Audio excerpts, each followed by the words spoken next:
why it's really important to have a plan and understand what your goals are. In fact, my camel out there is suffering right now with a broken back. So I actually found Pepe when it was only a couple of hours old, and I'm like, oh, this is a funny meme. Oh my god.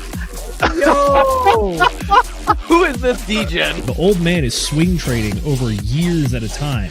And it's like, that's where the real money is made. The answer is a permanent loss. With single-sided staking, you don't have to worry about impermanent loss. When really, at the end of the day, it's just the matter of a macro market. It's just what happens. If you're aware, if you're disciplined, you can hone that into further financial growth. Financial freedom, so we can actually live life and not have to be constantly living paycheck to paycheck. I mean, that's the ultimate goal, more or less, right?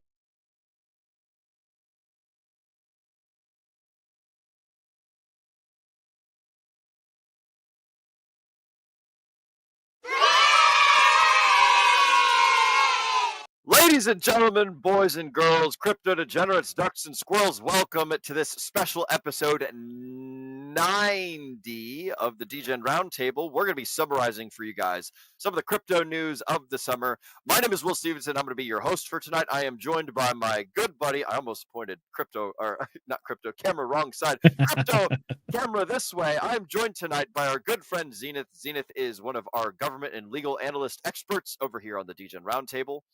For those of you guys that don't know, I guess I'm standing in as assistant producer today.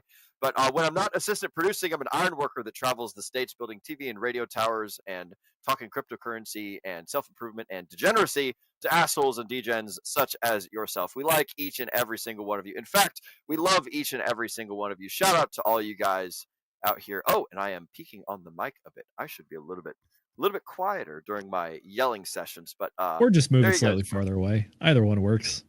Awesome. Excellent. All right. So I'm going to move the mic a little bit further away from my face. And I suppose I should yell a little bit less. But anyways, welcome to tonight's show, guys.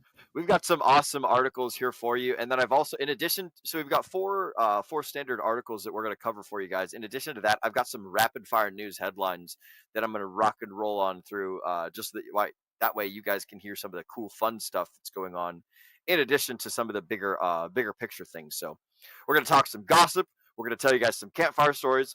We're going to cover all that stuff that's going on. But before I do, it's time to see what's going on with Mr. Zenith. Broski, you've been away for a good long little minute there, bro. I've missed you. How have you been? What's new and exciting with you? I've missed you too, Will. It's been far too long, but I have been, if anyone caught part one of Uncle Z's whirlwind summer, moved places. So we have the new setup. It's mostly established at this point, but there may be boxes everywhere. And then after that, I had a friend's wedding in Ohio, so I had to go to that. And then literally the week after that, I left for a nice European trip through Italy, Switzerland, and Germany. And we may have made a small stop in Liechtenstein as well, the small country of Liechtenstein. I got it in my passport book. I got it stamped, so that was kind of cool. But yes, it is good to be back. Happy 4th of July to everybody. I hope you all had an excellent one there. I got me a king of beers with the special Stars and Stripe cans. That's what our beverage of the evening is. But yeah, dude, it's so good to be back. I'm ready to get back after it. We're going to be doing book club coming up. Very excited for that. It's been too long. And in the meantime, I was listening to some stuff on my own. A lot of Aaron Clary. And I'm contemplating whether or not to have my return be a good Uncle Z classic of Uncle Z tortures everyone with a very heavy economics book. I was considering Basic Economics by Thomas Sowell.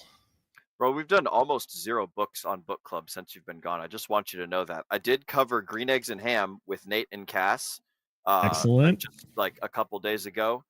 And then also we read the Declaration of Independence. But like since you've been gone, I've literally done the Bitcoin white paper, the Ethereum white paper, the Hex white paper, the Introduction to Marine Corps Pistol, the Introduction to Marine Corps Rifle. I've done like 0 actual books since you've been gone, and so it's just been a super fun, very relaxed, more educationally focused kind of thing than reading like actual legitimate, super long books and things. But dude, I'm stoked, and I'm definitely down to read some Aaron Clary. That man is a smart gentleman and a fun cat. So. Yeah, I read his new one. His newest one is Zero World Problems, where he pretty much talks about like, all right, once you clear, like, how do you get to the point where you have no worries in life? And at that point, what are the things that you can do for yourself? Like, you can really invest in your health and like get checkups every 6 months and treat it as like your diagnostics and do whatever the heck you want. You can be free to go take leisurely strolls through the park with a brown bag special while everyone else is at work. And you just enjoy nature. There's many of options in there, but I was stoked to see you did the marksmanship courses. How did those go?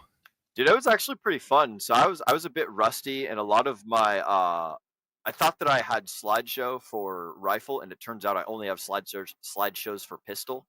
So I'm gonna have to go and like talk to some of my old Marine friends and be like, hey guys, do you have the old like slides like on a CD or a floppy disk or on a I don't know, like an actual what are those things they used to put on projectors when we were kids in high school, where it's like a clear piece of plastic and it like shines the light through it, you know, like make a joke at how old I am. The overhead projectors or whatever. Yeah, the overhead projector. Yeah. So I gotta find the like the actual resources that I used to have for rifle marksmanship specifically. But I was able to go through like 101 for the M9 Beretta pistol thing. So it was a lot of fun going through the pistol one, and I still think we did a pretty damn decent job covering the fundamentals of rifle marksmanship as well. So it was a good time. Cool.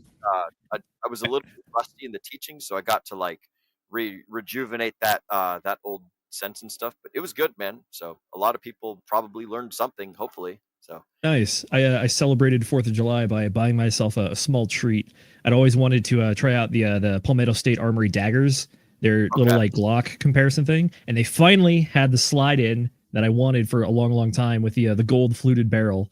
So it'll be the drug lord Gucci Glock is what I'll probably build out of it. Just put like some big dumb compensator on the front that's gold as well. Do like a gold triangle flat face trigger or something, giant flared magwell. That's just get awesome, stupid bro. with it. It'll be fun. Just like electroplate it or whatever it's called, where they get the guns coated in all of the gold everywhere. That'd be freaking. Oh, that one, yeah, could do that. I was also thinking about doing like a splinter camo Cerakoting with like a blue, yellow, gray, and black. Okay. Yeah, just be like, you know, like when they see you get those like pictures of the raids on like drug lord mansions in South America, and they just have like the stupid gold AKs that like has never been fired. I was like, what is the modern day Glock equivalent of that? Let's just build one of those. Yep.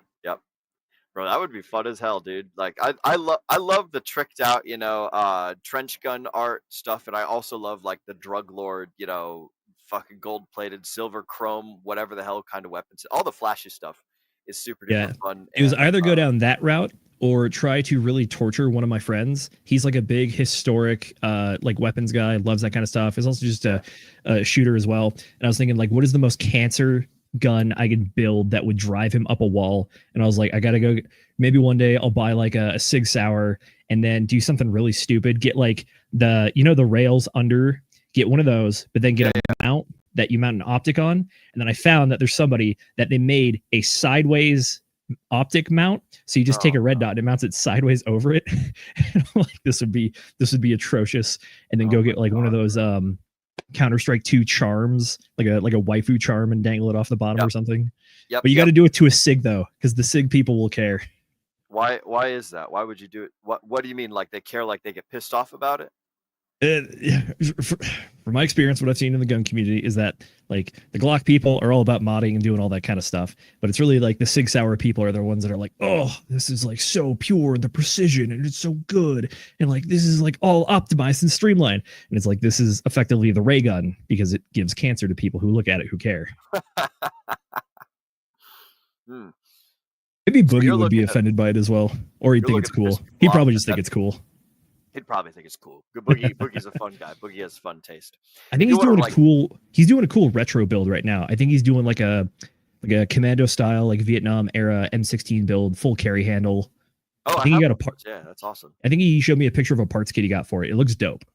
Hell yeah, man. That's awesome. That's about make fun of Boogie a little bit. Boogie, if you're listening, you're old as fuck, man. That's about when you were in the Marine Corps, broski, is back in Vietnam. So good to see you stepping back in the boot. We were making fun of or not he was making fun of RG3 earlier, talking about how like when he was in the Marine Corps he was still using like sticks and rocks and things to or maybe it was like the A2 M16. I don't know what it was, but we were poking jokes at him. Is the A2 M16 is the one with the full stock on it, isn't it? 20-inch barrel. A2 has full stock 20-inch barrel and plastic handguards that, like, if you leave it resting, That's retro, against your baby. camis, yeah. So like A1 is the triangle handguard plastic, but A2 is full butt stock. They made the rear sight a little bit more adjustable on the carry handle, but then it also has the circular ribbed handguard for the front. So like Ribbed for your pleasure.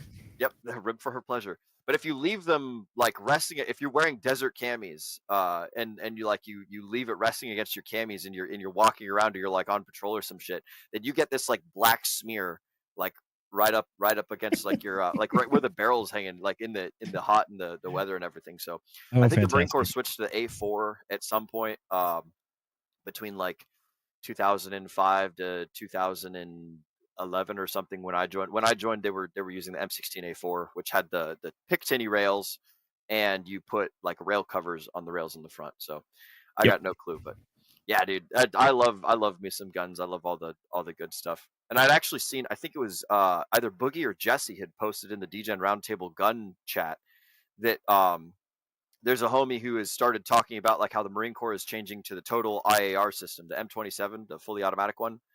And so every Yes. infantryman, instead of having, the M4 or the M16, they're now all getting IARs. And so they're all becoming, machine gun capable, but like they don't necessarily get issued ammo as a machine gunner. They get issued rifleman ammo, and they're capable of doing like small bits of machine gun work. But yeah, it's a weird doctrine change. So, but he had posted a really cool video talking about it. But I can talk Yeah. about guns all day, broski. Oh, believe me, I've gone down the rabbit hole of how the what's the the new SIG gun? What's the designation for it? Is it the MCX? No, not the. It's the MCX variant. It's the one specific. I think there was a Okay. report that they were having issues with barrels failing a little bit early, and they're showing stress cracks. And it's like, yeah, that's what happens when you have an overpressurized round. You're trying to abuse the hell out of this thing. Is that the AR style SIG? Mm-hmm. Yep. Okay, but that one's not. It doesn't have a buffer tube. I'm looking it up right now. SIG Yep. MC, yeah, it doesn't have a buffer tube, so it's piston driven, right? Yeah, So I can't remember if it's short or long stroke. I think it might be short stroke. okay, guys, hang on. It is. I'm gonna here we go. We got the We don't have right to go here. down this rabbit hole. Oh man, this is a beautiful looking gun. I do like it. Anyways, yeah, we are gonna go to good call, Zenith. It's time, ladies and gentlemen, for chat motherfucking shoutouts, the part of the show where we shout you guys out for hanging out with us. So shout out to all y'all that are over here right now, hanging out with us. By the way, forewarning for you guys, type in hashtag ShrimpTech to get free DGen Roundtable stickers. All you got to do is type in hashtag ShrimpTech into the chats, and I will send you some free DGen Roundtable stickers if you send me an address in Telegram, and that's how easy that goes. But yeah, we're also going to do a giveaway at the top of the first hour and the end of the show. We're going to do 2 giveaways today and give out some free extra super secret special unknown stickers that you guys don't get to know about until you actually win them and get them. So it's going to be a good time. It's going to be a fun time. Shout out, by the way, to Crypto Stickers. They're the guys that, they didn't sponsor this. I paid for this shit with my own damn money, but these are the guys that actually made the stickers. They do a great job. I freaking love the stuff that they do. So shout out to Crypto Stickers. They also threw in some extra fancy little stickers for like Hex.com and for Richard Hart beating the SEC. So those are pretty cool. And anyways, I'll throw in some super cool stickers for whoever wins the giveaway. But let's go ahead and run through the chat shoutouts. Joining us today, first and foremost, we've got Mr. Slide 180, my very good friend, Mr. Josh, my buddy from the Marine Corps. Shout out to you. He's the gentleman who made this wine that I am currently drinking right now. It's actually mead, honey mead, with I believe blackberry as the flavoring. So that's what I'm going to be sipping on for tonight for the show. So shout out to you, Mr. Josh. He has typed in hashtag ShrimpTech. And so he might be winning even more stickers than he's already won twice before. He's got this. He's got a pile going. I've got my very own Josh, my very own Josh envelope for him, and I also got one for Moonpilled Rational Optics. Shout out to Moonpill. But yeah, if you guys win stickers, then I just put them in envelopes, and whenever you guys send me an address in Telegram, then I'll ship them out to you. But if not, then I'm just literally collecting stickers and putting them in envelopes. And when I see you in real life, then I'll deliver them. So Mr. Josh has requested that I hand deliver these to him. So that's what I'm going to be doing for you, good sir. We're also joined by Miss Amber Simon. Shout out to you, Miss Amber Simon. Glad that we could have you with us today on stream. It's going to be a good one. Just you wait. She's also joined the hashtag Shrimp Tech crew. So good to see you, Amber. We're also joined by Mr. Moonmutt. Let's go, my DGen friends. Let's go indeed, good sir. Glad that we could have you with us as well. Shout out to Moonmutt. Good IRL friend of mine. Love to see it. And then Mr. Slide actually says Prost to the DGens. Prost, good sir. I'll drink to that. I almost bought some German Steins yesterday when I was out at a flea marketplace, but I ended up buying a sword instead. So it was a good time. That is very well. That is very well. I was thinking about buying a beer glass, but they had a sword. Mm-hmm. I actually acquired this on Uncle Z's romp through Europe in Germany. I went to Munich, and we stopped by at the Hofbrau house. Got my Hofbrau Stein from the original place, so I'm stoked That's awesome, about that. dude. I freaking love it. I think I have one of those up at my house in New Hampshire on my mug display, but I fucking love the big ass beer steins. That's kick-ass, dude. And we're also finally joined by Mr. Hex Glenn, who says, hey, guys, hello to you too, Mr. Hex Glenn. Glad that we could see you today. Oh, and another one has rolled in whilst we were doing these chat shout-outs. We've got Mr. Smoothbrain, who says, in the weeds up here. Cheers, gents. Cheers to you too, good sir. I hope that you're having an excellent time up there in the Great White North eating maple syrup and Canadian bacon and whatever the hell, playing hockey. I don't know what it is Canadians do, but glad that we could have you with us today. Ooh, and we've got a good point here by Mr. Pokidoo, who has also joined us. Mr. Pokidoo says, what's happening, fellas? What do you guys think about the whale moving Bitcoin around? Possibly Richard Hart moving the Bitcoin he mined in 2011? Pulse chain for the win. I agree, sir. Pulse chain is for the win. It's a good time. I did notice that after these Bitcoin moved around into like $10,000 groups, there was also a nice little skyrocket in the Hex price. So that's pretty nifty. I don't know exactly how much it's gone up today, but I know that it used to be 50% of a penny, and now it's like 60% of a penny. So that's pretty nifty. Let's go ahead and take a look. Oh yeah, 23% up in the last 24 hours. So that's pretty cool. Oh, smokes. We're almost. By the way, Pookie-Doo, if you have the contract address or you have the wallet address for it, go ahead and drop it in the chat. We'll check it out. But I am unfamiliar with this, so I'm interested in looking into it. Oh, there's been a lot of hubbub on Twitter about potential. So these are Bitcoin whales, or a Bitcoin whale that had over like 100,000 or some shit, or like 200,000 Bitcoin in a wallet, and started moving them around and splitting them up into $10,000 wallet increments. So. There's a lot of people talking about it on Twitteroonies. So yeah, Mr. Pokidoo, if you've got a link to the Twitter comments, if you could post it in the DGen Roundtable Telegram, because it won't let you post links on YouTube. But yeah, so that's some cool stuff, man. Show us the source, because there's a lot of people that love to do the wallet watching this and things. And then also we have an update from Mr. Hex Glenn. He did get the stickers. Shout out to you, Hex Glenn. Glad that you got the stickers, broski. That is most fantastic. Mr. Hex Glenn was one of the winners of the stickers. So enjoy those stickers, Mr. Hex Glenn. Glad that we could be of service, and glad that you enjoyed them, amigo. So there you go. All right, and that takes us through the chat shoutouts completely. Let's go ahead and launch on into the first article here. So I've got this magical button I can click right there. Hey, look at that. So we've got Investopedia. Zenith, do you want to share from my screen, or should we share from yours so you can scroll through and read to the parts you like? What do you think? I can share on mine. Okay, sweet. I will go ahead and bring up yours. Bam. Oh, add to stage. Before presenting, remove other. Oh, I have to remove my own. Ha! There we go. Remove mine. Add yours. Oh, wow. Your screen is stretchy. Can you zoom in a little bit? I am zoomed in. Oh, okay. What if I do this? Oh, okay, that it zooms in a little bit more. All right. Sweet. Anyways, folks, theme of the show tonight is quick crypto news roundup. It's been a hot minute since I've been on, so I wanted to get account of everything that's been going on. By the way, when I left for my European vacation, I believe that the riots in LA just started over immigration, and then I left. And Israel strikes Iran, and then the US strikes Iran, and there's fears about World War III, and those fears go away.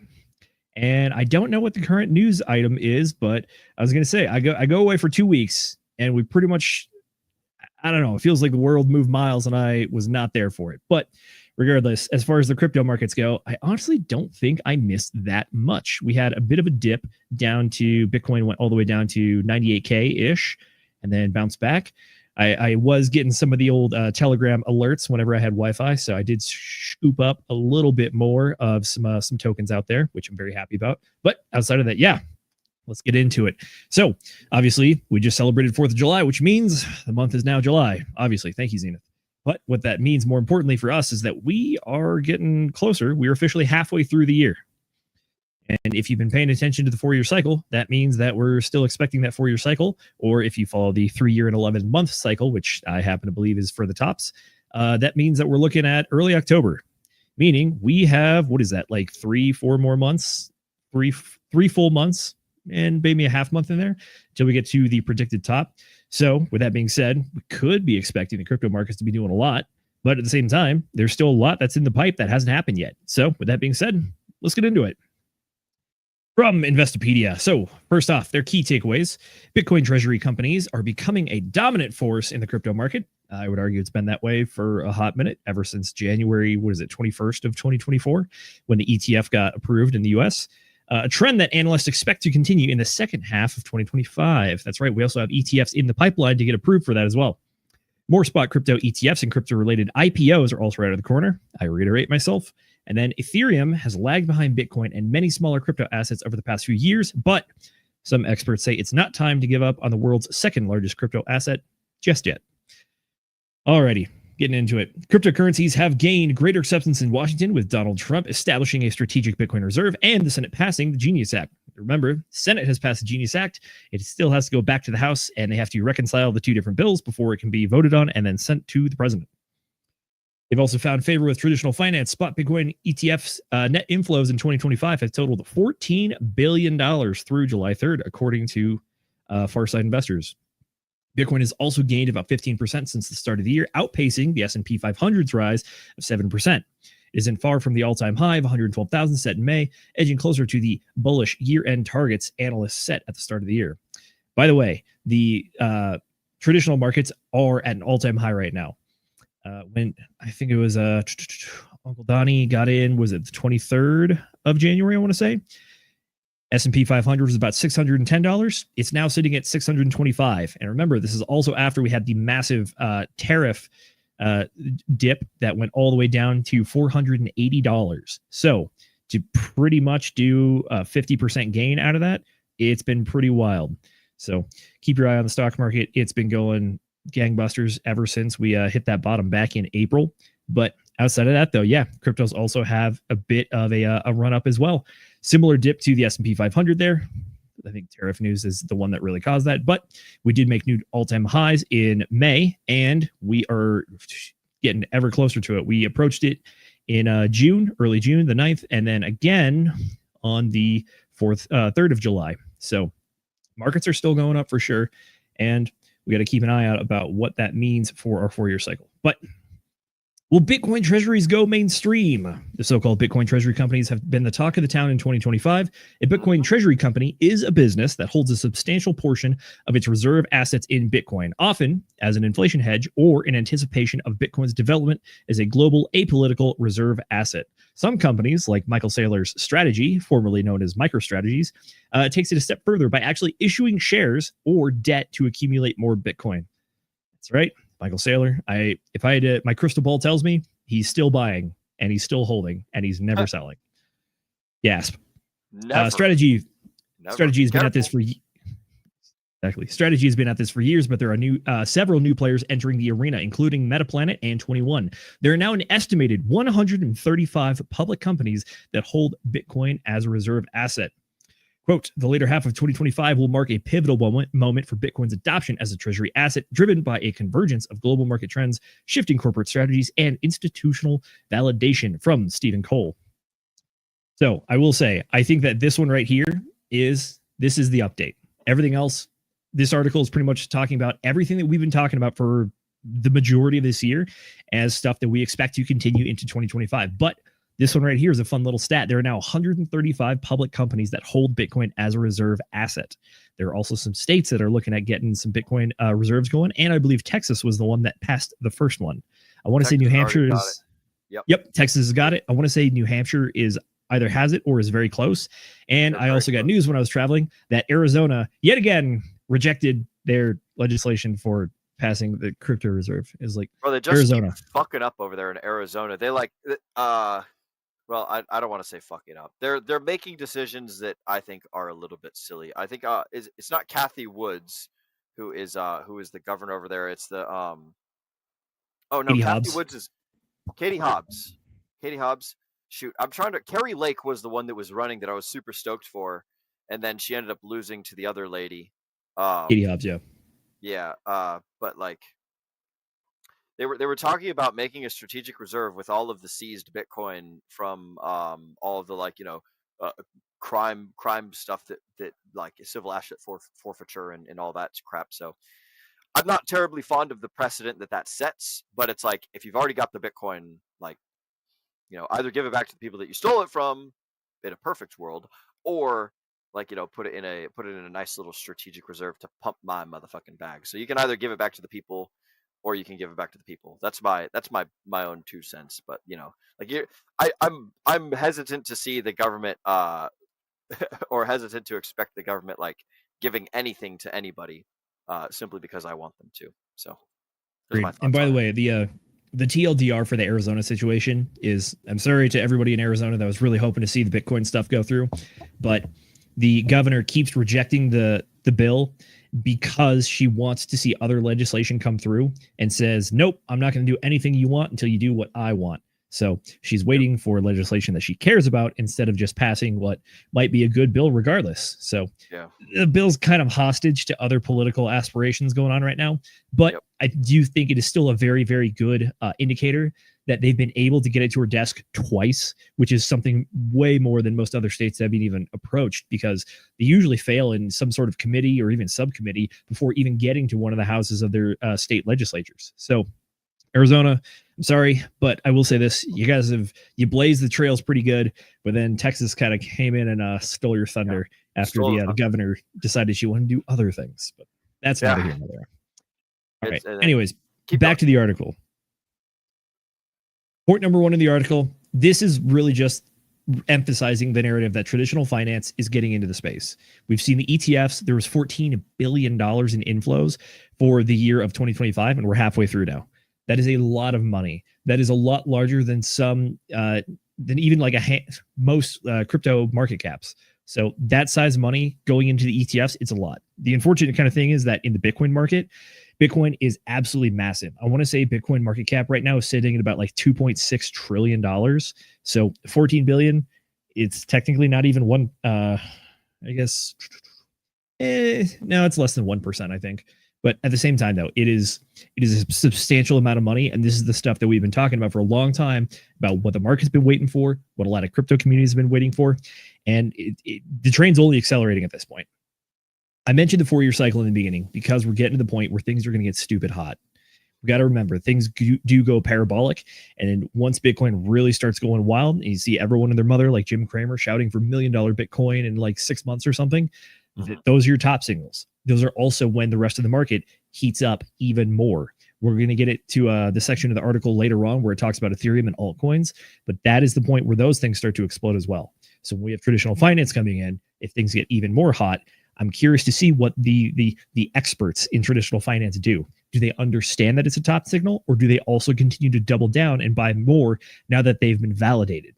Because if your initial small investment has increased, it's arguable reason to maybe invest a little bit more. Or at the same time, if you are probably in that longer term investment category, which myself and Will, and I hope most of you guys out there are, by the way, nothing here is financial advice, obviously. But the mentality that we talk about a lot here is that we're really trying to trade over that entire 4-year cycle. Sorry, not trade is the word, but invest, which is that get in at the lows, understand when the tops are, take some profits, don't round trip it. What traditional finance is setting itself up for potentially here is that they're getting in pretty late in the game. Remember, the Bitcoin reserve or the ETFs were approved in early 2024. Bitcoin was already $48,000 at that point. The low for Bitcoin this cycle was $15,700. So they already missed out on what was effectively a 2x, almost a 3x.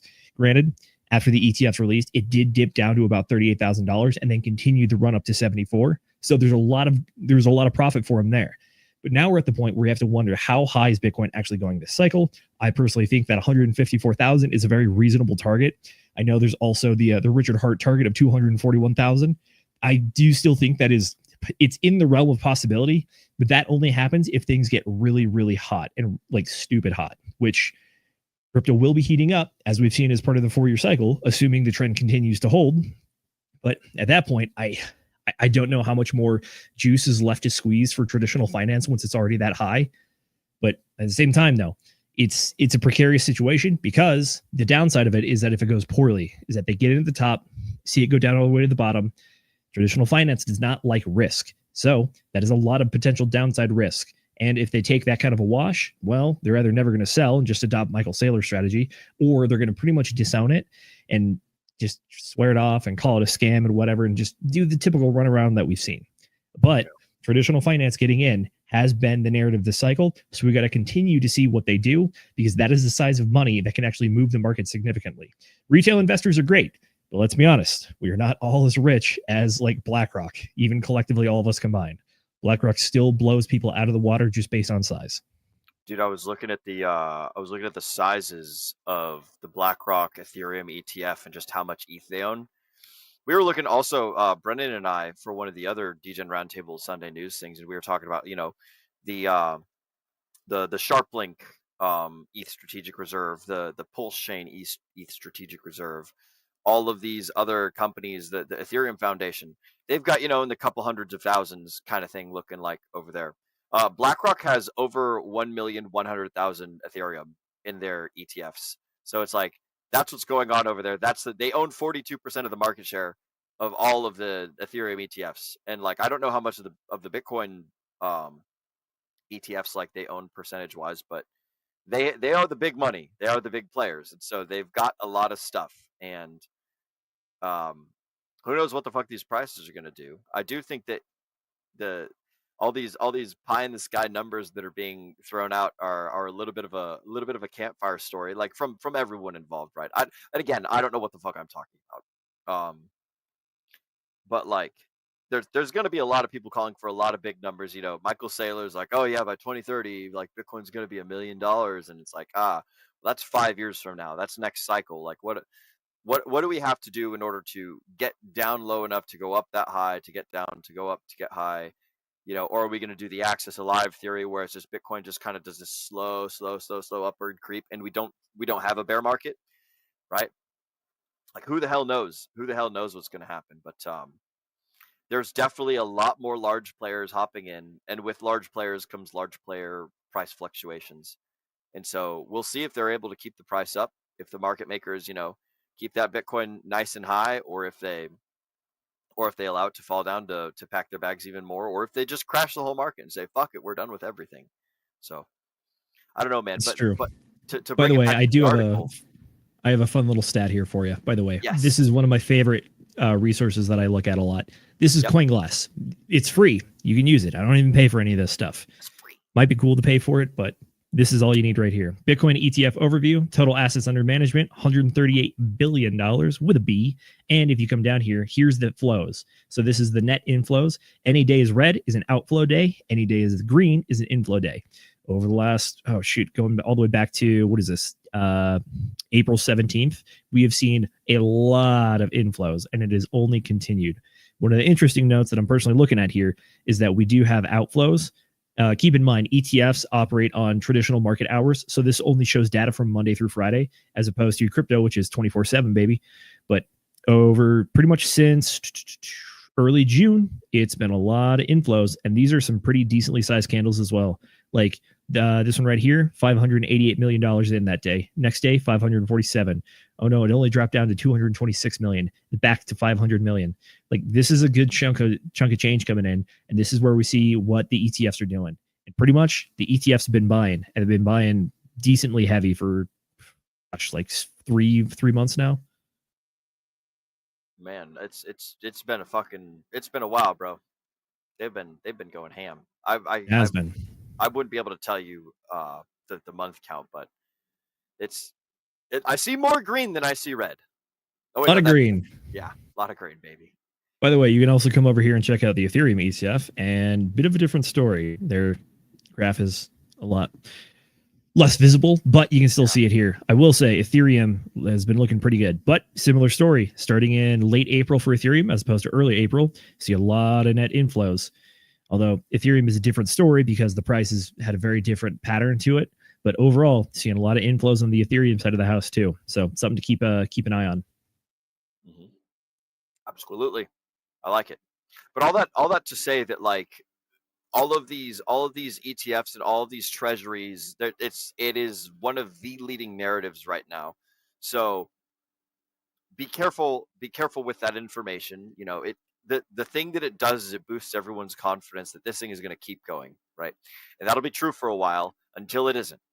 And so just be ready for the narrative to switch or the next thing to happen or whatever fucking Fugazi or Black Swan event to come and just like clear everybody and reset all expectations and do other things. So just like be careful doing the same thing that everyone else is doing. Like take this information in and just pack it in and throw it in your little like, oh, this is good information. I can keep playing this for a period of time until no longer, and then we move on and do other things with our life. So those are my thoughts on it. Anyways, I think that it's a great narrative, and I just don't know how long it's going to last. And at what point am I going to be the norm? I mean, I already know that I am a normie, but like, at what point am I going to be the normie where it's like, fuck. I'm finally in on the story. It's like, okay, everybody, I guess Uncle fucking Will's gonna go and buy some Bitcoin now, and then that turns out to be the top, and it's like, shit. Well, that's the way that it works. True. I will say, I think as a softer indicator of where we are in the cycle, when I was traveling, I actually was fielding some crypto questions about people. They're like, I like barely even mention it or talk that I do it because I'm not trying to like evangelize out here about crypto, because I find that if people are interested, they will ask. If they do not ask, they are not interested, and you just look like the crazy person. But I was actually fielding some questions from some, I'll call them older gentlemen, shall we say. That for me was a bit of an indicator. It's like, all right, you appear to be savvy investors. You're not like the pure normies, but we're starting to approach that point where the in-laws are going to start asking about crypto soon enough, and that might be one of your top signals. Yep. Yeah. Either way, get back to the article.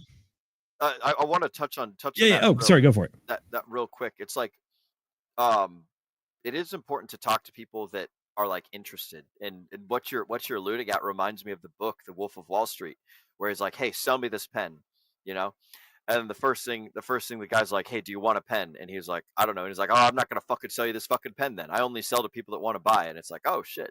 Yeah, if you're going out there trying to spread the word about a thing that other people aren't interested in, then you're basically like sending emails to yourself, yelling off your soapbox or whatever. I get a lot of people that ask me what this 5555 tattoo means. I'm like, oh, it's about delayed gratification, and it represents what essentially accounts to a certificate of deposit on the blockchain, or like a certificate of deposit like on the internet only. Sometimes depending on who the target audience is, like if I think they know about blockchain or not, I'll switch those words up. But like it's there's ways that you can interject, just like you can drop little breadcrumbs, and if people pick them up and walk with it, then it's like, okay, they're moderately interested. And if they're like, crypto, that's just garbage and for the birds, it's like, yes, I know, and not to evangelize to this homie. So it's an important thing to do, to not waste your time, Zenith. So good on you. There you go. I guess the final note on it as well is that the people I was talking to, the way that they view crypto, these are like traditional investors that have been doing like stocks and options for probably like 20 plus years. They look at Bitcoin as a new investable thing for them. They don't view it as something separate. So trying to explain to them the whole crypto conversation, which is like, look, Bitcoin is part of the crypto sphere. It operates differently. Volatility is a feature, not a bug. And that there's a whole crypto space beyond this, which is that if you're interested in just trying to maximize gains and get investment, it's a new game to learn. Bitcoin right now, you can get it through your ETF stuff, but it's not going to behave like your normal stocks. Just please understand that. It's like, all right, I think they started to get it a little bit, but the view is Bitcoin through the ETFs, I think has been pitched as just like the newest, hottest stock to invest in, not as something separate, but as just something somewhat similar and somewhat new. It's the hot new thing. So I just wonder how many people it's going to bite them in the butt, but we'll have to wait and see to find that one out. Yeah, bro. It's going to be interesting. Alrighty, let's get back at it. Sweet. So session number 2, do the altcoins stand a chance against Bitcoin?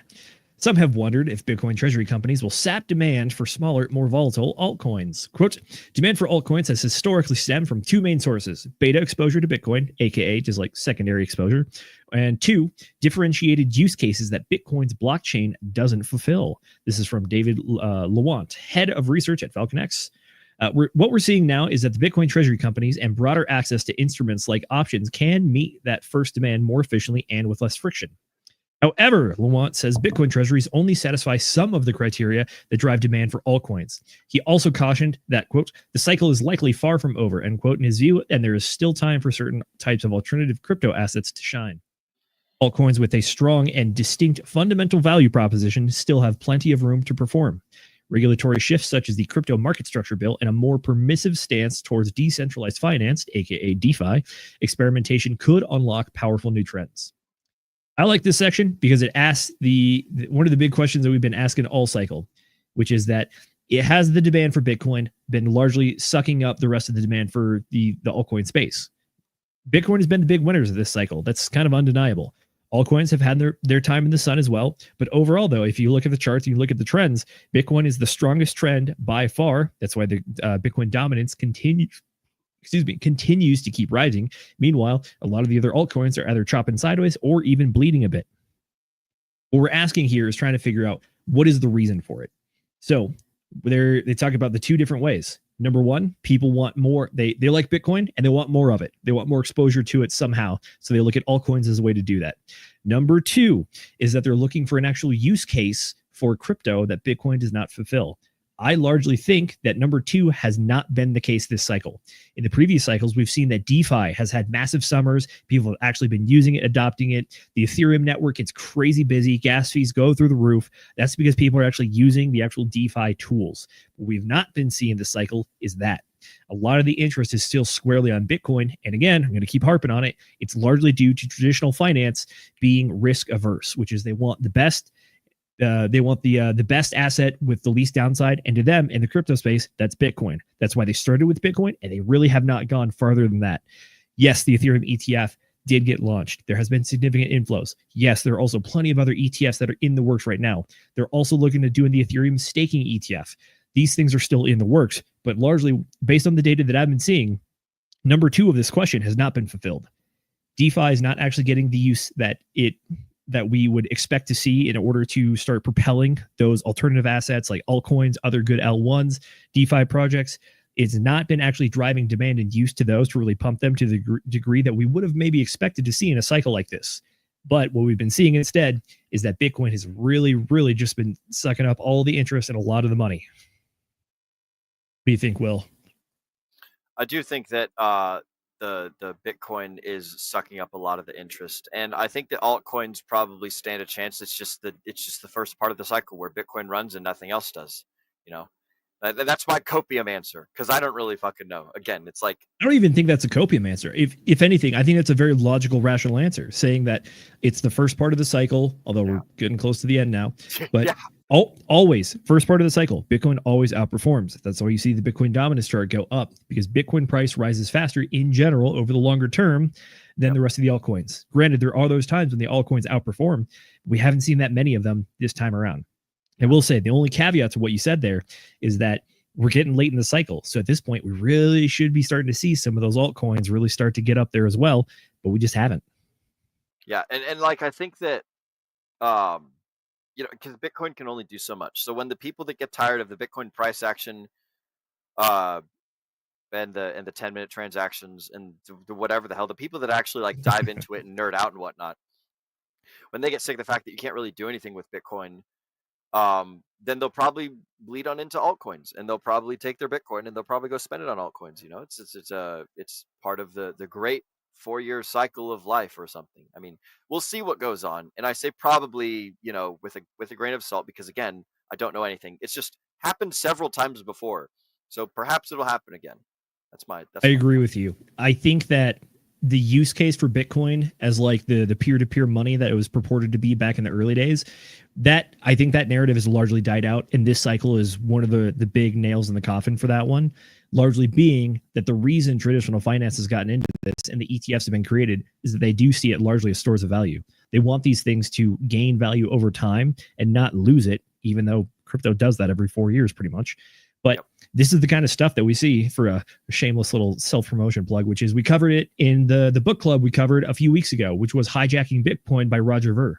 You can really see that in that book where he talks about in the early days, the original white paper talks about peer-to-peer cash transactions. That's where we saw Bitcoin Cash come up as an alternative way to actually get those cash transactions going in a way that's more realistic than the 10-minute block times with the, 1 megabyte limitation. So you can only put so many in there. What we've seen is that we've really shifted away from that. And because of that, I think that's where we're going with the trend that we're at now. So apologies to Roger Ver, because I think he's one of those guys that was hoping to see Bitcoin more as an actual cash component. But we've transitioned largely, at least the narrative is pretty much gone to the point that Bitcoin is digital gold, store of value, that kind of stuff. Alrighty, let's keep it rolling. Hell yeah, bro. Send it. More crypto ETFs and IPOs. Of course, Bitcoin treasury companies aren't the only way to gain exposure to Bitcoin and other crypto assets via public markets. Spot ETFs for Bitcoin and Ether already exist, according to Bloomberg analyst James Safeart. That's an unfortunate last name. Similar products could be on the way for other digital assets. Tweaks to existing ETFs, such as in-kind redemption and staking, also likely. I think we'll see the vast majority, if not all, of the currently filled 19B-4S, those are the approval forms, by the way, obtain approval by the end of the year. That includes in-kind redemptions and staking, and something individual like 10 individual assets that have attempted to get an ETF. Additionally, the undeniable success of the IPO for stablecoin issuer Circle has not gone unnoticed. Galaxy and eToro, both of which are heavily involved in the crypto market, also debuted earlier this year, according to Nate Girazzi. There could be more IPOs on the way from the likes of crypto exchanges Gemini and Kraken, and blockchain technology companies like Consensus, Ripple, amongst others. Not much on this one, to be honest. Just more of the stuff we've already been talking about. ETFs coming, IPOs on the way. People are actually getting the ability to invest in stuff, and some of that is actually largely due to the executive order that was issued by the Trump agency and the realignment of the SEC, who have transitioned to a much, much more crypto-friendly environment and regulatory guidelines as well. Ethereum's make or break moment. The one that's let me down continuously this cycle. Now let's talk about them.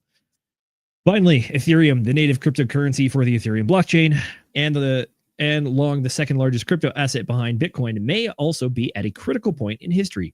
It has underperformed both Bitcoin and some of its smaller competitors, such as Binance Smart Chain and Solana. A recent report from a group of Ethereum proponents gained attention for comparing Ether to digital oil. Still, some investors doubt that the use of Ethereum's tech by the likes of Coinbase Global and stablecoin issuers will necessarily accrue value to the Ether asset itself over the long term. That said, Lewant believes that there are still plenty of reasons to not count out Ethereum quite yet. There have been clear signs over the past few months that the sentiment is shifting in the Ethereum ecosystem. Ethereum also benefits from being more closely tied to traditional capital markets, which is a key price driver in today's environment. That's evident in its active CME futures markets and the launch of spot ETFs. Ethereum also remains under-owned by many institutional investors. Analysts say the adoption of staking of the addition of staking to the spot ETFs could help improve institutional adoption. If the current developments play out as expected, there is meaningful room for catch-up. Ethereum is down about 85% relative to Bitcoin since hitting all-time high of 1.1475 Ethereum per Bitcoin roughly 8 years ago, according to the data from CoinGecko. Well, this is pretty much more of the same thing. It's kind of highlighting a feeling that I've talked about a lot on here, which is that Ethereum's lagging. People are noticing. Why? What is going on? Can they do anything about it? One of the things that we've talked about largely is that the layer 2 issue has been one of the main reasons that Ethereum has not had quite the price appreciation that we expect it to. It's one of the theories anyways, which is that the layer 2s have not been allowing the Ethereum supply to actually go deflationary. In fact, it's been inflationary for a hot minute. Only probably like 2 months ago, I think it started to dip deflationary, and that was only after an upgrade to the Ethereum model itself. So that being said, this is, in my opinion, the mainstream copium for Ethereum, or hopium, if you will, which is that they notice it has not been performing what they thought. It's been outperformed by BNB and Solana and a handful of other stuff, which That's pretty true. But at the same time, though, all those other chains have their own issues, which arguably are larger issues than any of the ones that Ethereum's been having.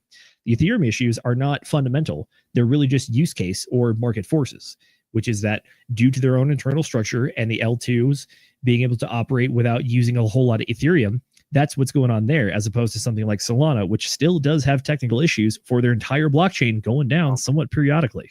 Dude, it's like a never-ending joke, but it just keeps chugging along. It sure does. It sure does. But that being said, if the main difference between Ethereum and all those other competitors that they mentioned in the article, Ethereum has cemented itself as the second blue chip in the crypto market space. This is my personal opinion. But right now, what we're seeing is the competition for the third and fourth blue chip. I think that Solana is actually probably the best option for that right now. There are plenty of other great chains out there like Cardano, Avalanche, BNB, that kind of stuff. There are really good products out there that have a lot of adoption, by the way. But as it stands right now, I do think that Solana is the best contender to be that third blue chip.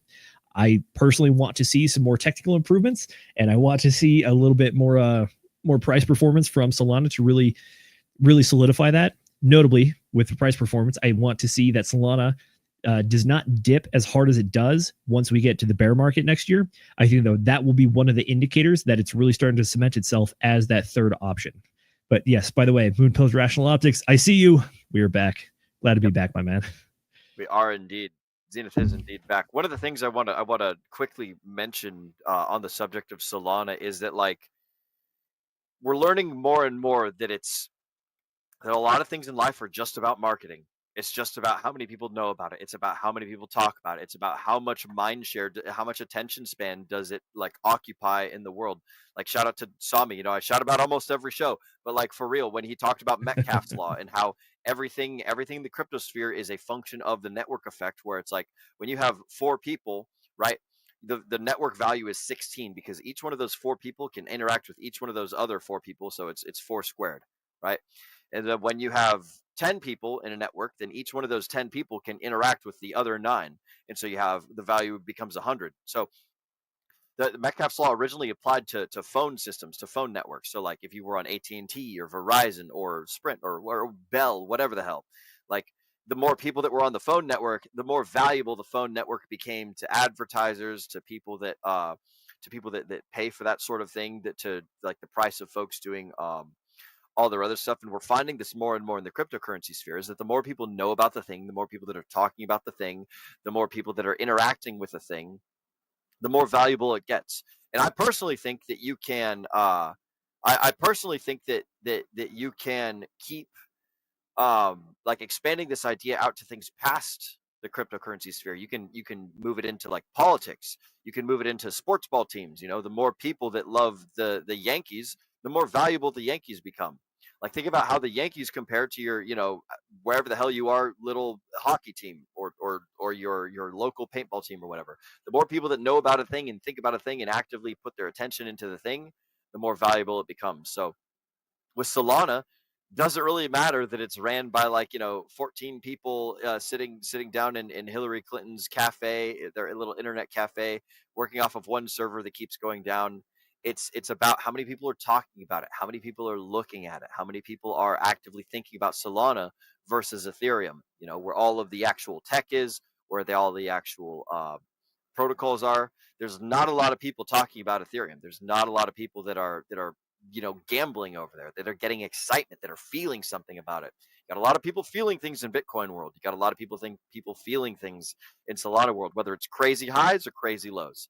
The fact is, like, it's not about what you tell her. It's about the way that you make her feel. You could take the same red pill stuff from the manosphere, talking about men dating women, and you could apply that to the market, into the cryptocurrency sphere, at least in my personal opinion. So that's just to kind of touch on the Solana versus the Ethereum versus the Binance Smart Chain versus the Chainlink or Hex or whatever, So you're entirely correct. Marketing is massive. Like, quick Google search says that the marketing industry, advertising, spent alone an estimated $1 trillion in 2024. So, like, there's a reason that people spend that much money on marketing, is because it's very important and it works.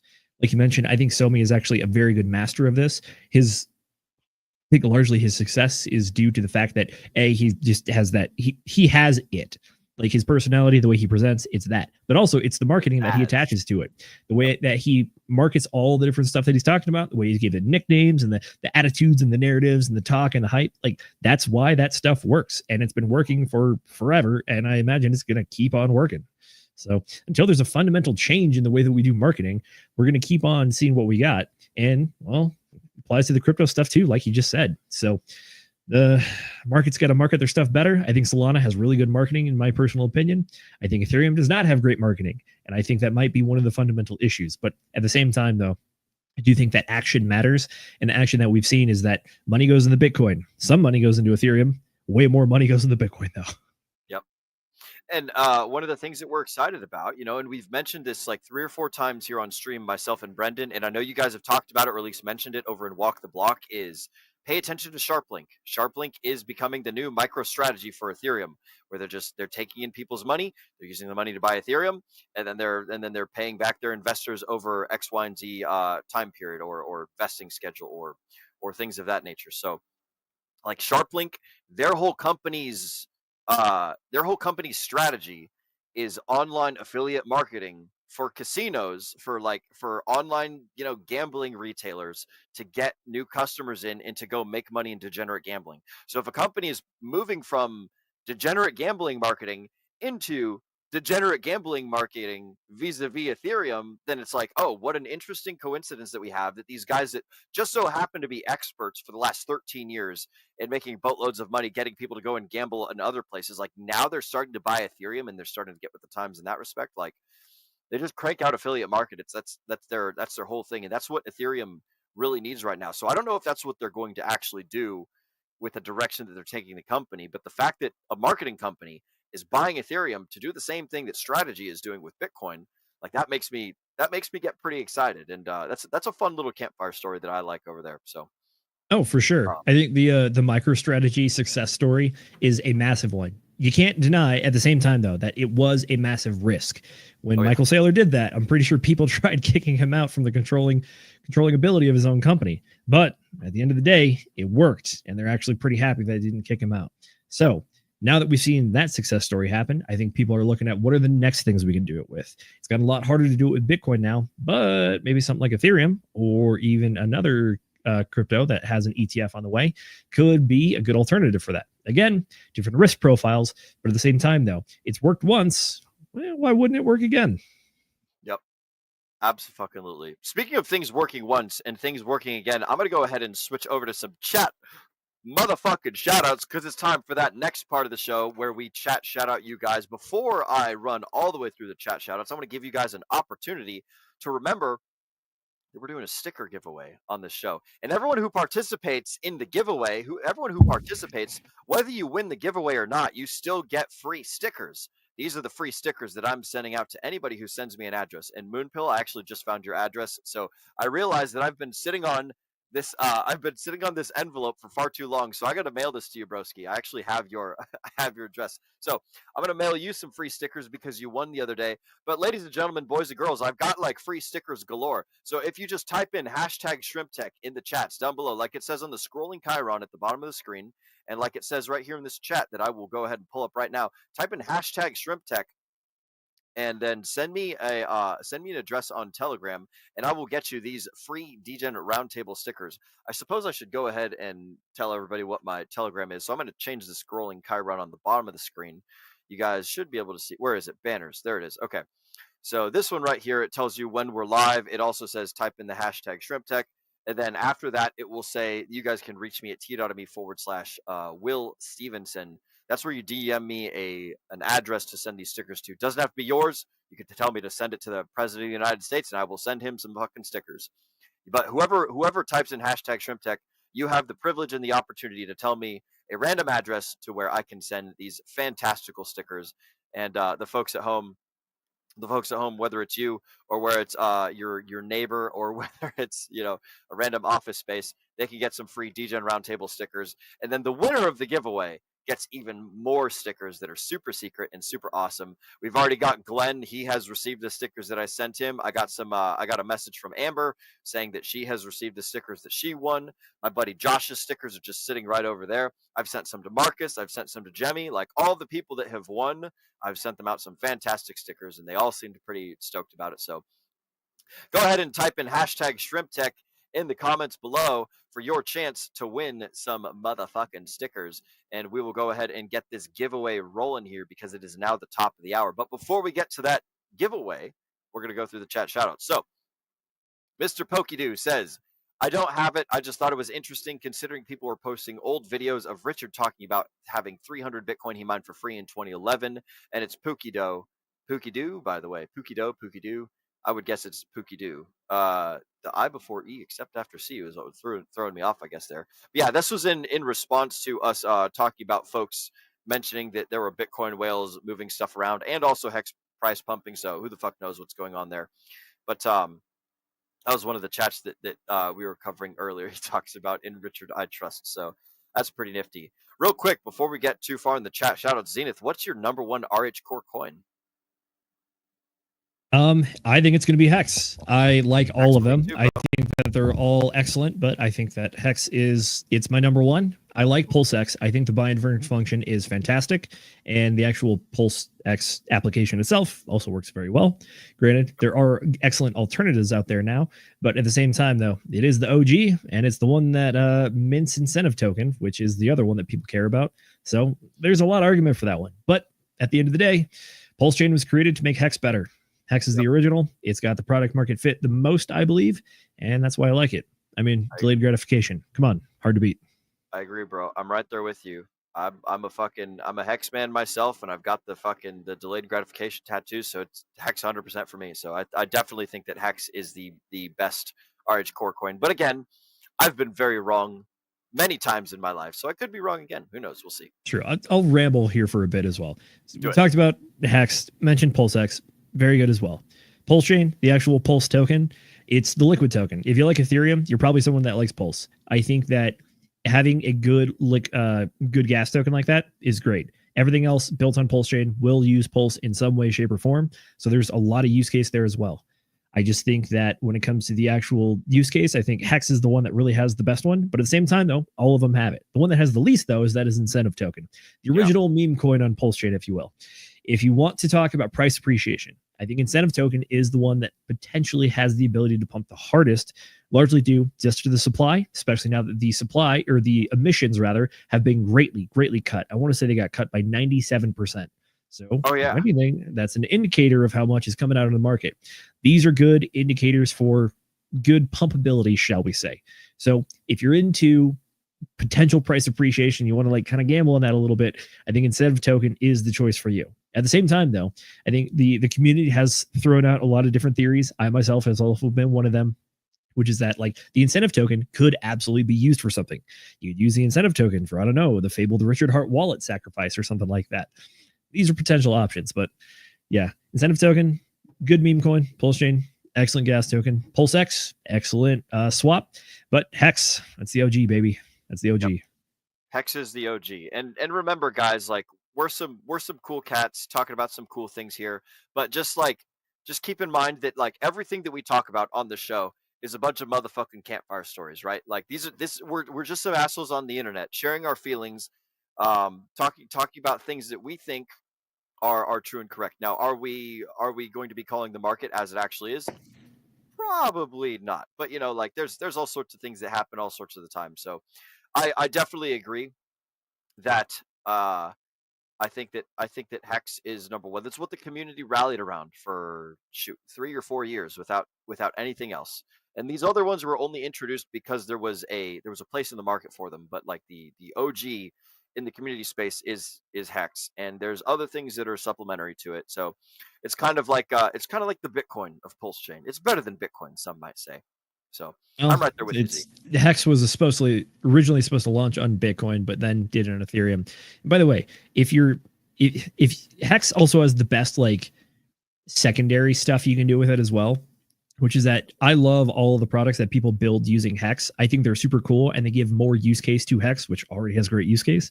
Yep. And there's a lot of great game theory about it when it comes to the T-shares and the staking and stuff. Like, just go talk to Crispy Man and pick his brain for a while about that. And you get some real good insights talking about, like, not just like being a whale in terms of T-shares like now, but if you stake now, it gives you the ability to be a whale in the future a lot easier than it would be to just scoop up a bunch of liquid and get it that way. Yep. The game theory here is very deep. There's a lot of different ways you can do it. And again, it's on it, just like delayed gratification. That's the way to do it. Mm-hmm. And like a lot of things in life that are good come from the employment of the delayed gratification principle over the immediate gratification principle. You know, if I'm hungry now, but the only person that has food is someone that I would have to conduct violence on in order to get the food, then like I would be choosing the immediate gratification to go there and beat him up to take the food away so that I could eat it, as opposed to the long-term gratification, which is like go over, make some friends with him, provide some value for him, and then come to find out he actually has like a farm or something. And then I work on the farm, and then he gives me more food over a longer period of time, something along those lines, right? There's so many things in life that you get better results from operating in the delayed gratification mindset than getting into the immediate gratification mindset.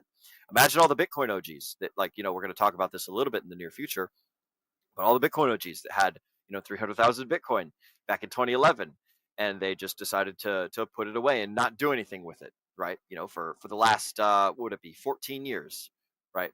That's a crazy amount of time to just be sitting on something that has gone from a couple of cents to, you know, over $100,000. Absolutely crazy. Almost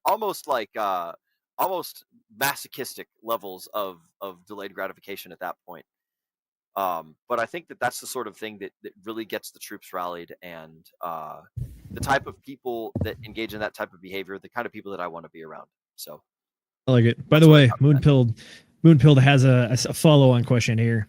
Hex versus PulseX, pros and cons. All right, pros and cons. I got pros. Let me hop on this. Take it. So Hex does not require anything but you and yourself. PulseX requires on other people using an exchange.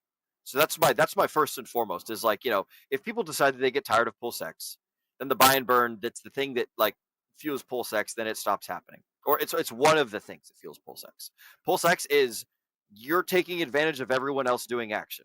Hex is just you. It is literally yourself. It is a smart contract. You utilize Ethereum, or you utilize Pulse Chain, or you utilize ETH proof of work, God forbid, you know, you use whatever blockchain you want, but it's a contract between you and yourself and time, right? With PulseX, it is like the price goes up because the narrative, I should say, behind the token itself. The narrative behind the token is like, there is only so much PulseX that exists, and it will be deleted as other people use the protocol, and the protocol fees buy the token off the market, and they go and sell it.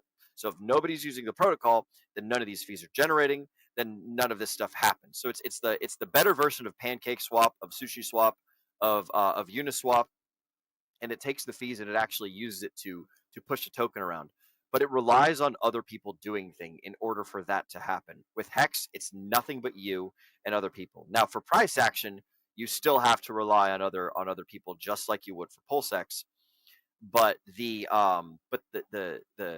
thing is that Hex is nothing but you.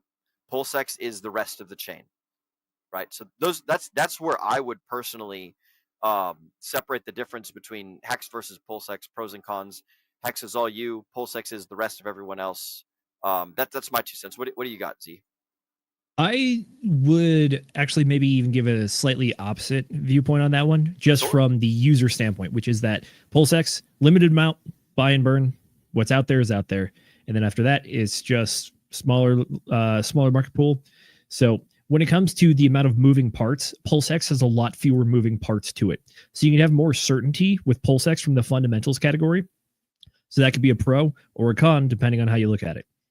Hex, on the other standpoint, does have the OA, which we've actually seen make moves. There's a lot of people, myself being one of them, thought that the OA was never going to do anything, because that was the mechanism that created the high APR on it. Since the OA has come in and actually staked, the APR dropped drastically for a while there. So now that you have the ability to have what is effectively a mega whale, the Poseidon, if you will, actually make moves in the market, that gives you a little bit of uncertainty about what's going to be happening with it. At the same time, though, it does create that more interesting game theory environment, which is that it gives you more options and ways to kind of like look into the future and see the possibilities and the ways that you can get in and out of certain positions that can be advantageous. So that's the pros and cons for that one. I like it. Excellent. That's a good thing. And also you do have bots doing things for you on PulseX as well. So whenever there's arbitrage opportunity, then you have bots going in there and generating volume and making fees. So yeah, there's I know. to be said for that. Will, you and I just did the classic internet thing, which is if you ask a question on the internet, you will get everything and the opposite in between. And we kind of did that slightly, but I think that boiling it down to a simple pros and cons question, I think it's important to be able to do that for the marketing pitch, the campfire story, if you will. But at the same time, though, it's different things to different people. It depends on what you're looking for and what your strategy is as an investor. These are going to be the things that you have to determine and see where they line up well for you and where they don't line up well for you.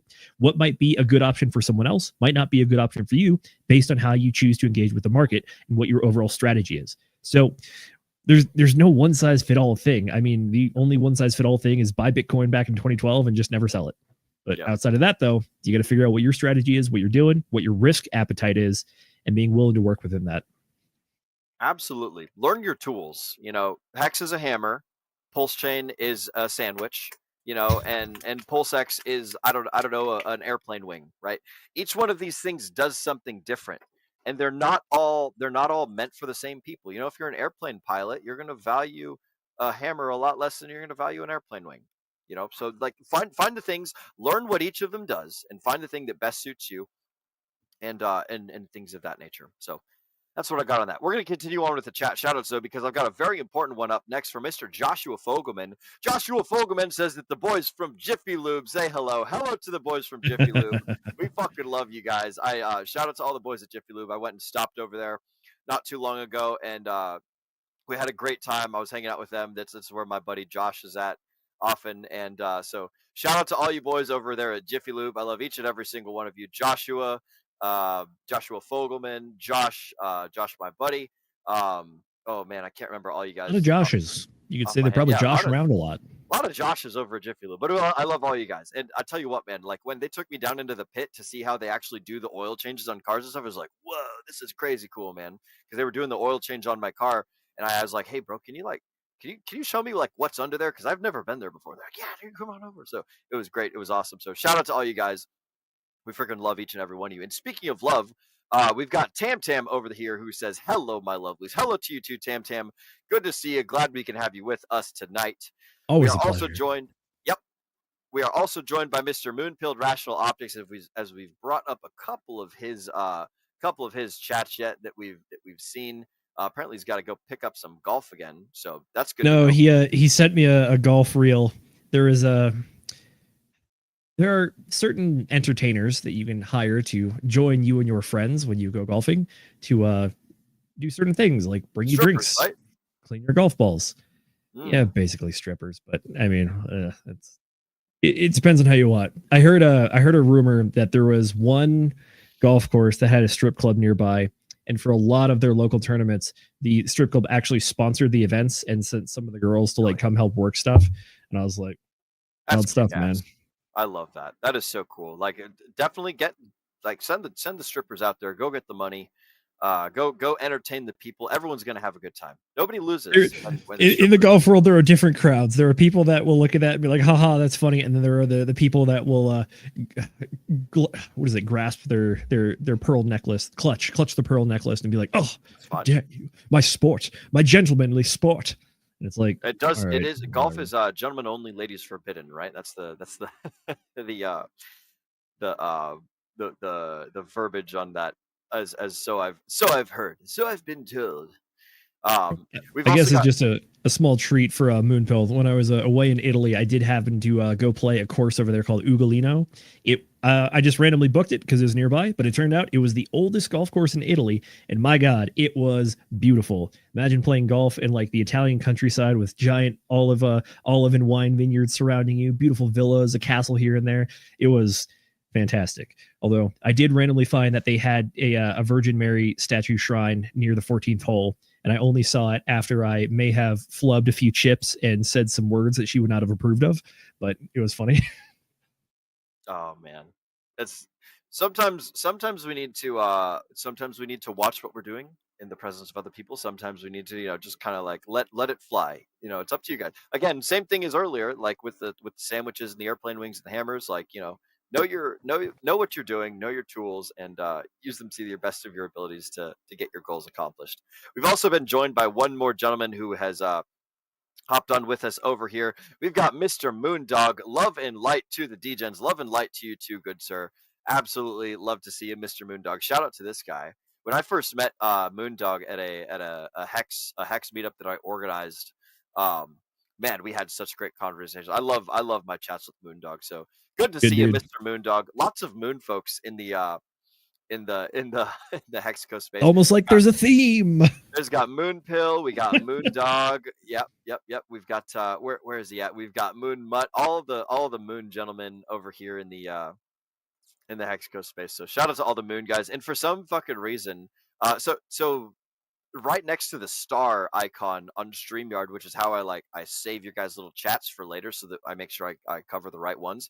There's a little triple dot button that has basically like ban, delete, and put user in timeout. And it's just 3 options for negative things. So when we're in the producer chair, we're trying to make sure that we save the comments. Occasionally, we will hit the triple dot button and do the ban or do the delete or do the put user in timeout. And it's like, oh, shoot. And for whatever reason, it's happened the most to people with moon in their name. So it's not personal, guys. It's one of those. It is surprisingly easy to fat finger. But yes, if you ever join the Dark Side of the Moon Club, that is what happened to you. Thankfully, we have not minted any new astronauts recently, which we'll try to keep that up. We've been doing pretty good. I've got a smaller mouse display on my computer now, and Mrs. Producer has been doing a fantastic job as well. But guys, we've been putting this off for far too long. It's time for us to go ahead and do a quick little giveaway. So this is the last opportunity for you guys to type in #ShrimpTech in order to win some free Actually, no, you don't even have a chance to win. When you type in #ShrimpTech, you definitively win DGen Roundtable stickers, and I will mail them to you if you DM me at t.me/Will Stevenson on Telegram. If you DM me an address to send these to, all you have to do is type in #ShrimpTech, and you definitively get stickers.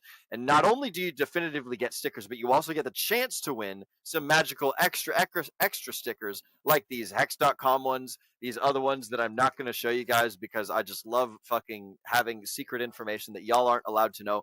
Only the people that win the stickers are allowed to know what these magical, awesome extra ones were. And I got some great feedback from some of my sticker winners who have told me that they absolutely love the secret ones. So that's freaking cool to see. We've got more shrimp techs rolling on in. So make sure you guys type in #ShrimpTech. The entries number is going up. So we're going to go ahead and give it another, I have a music thing that I can play.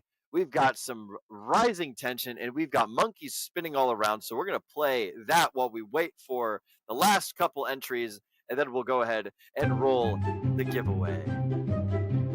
I love this song. This is the monkey spinning song. So we'll see if we get a copyright strike for playing this thing. Will, when I was traveling, do you know how I always knew that you were streaming? You were the one producing?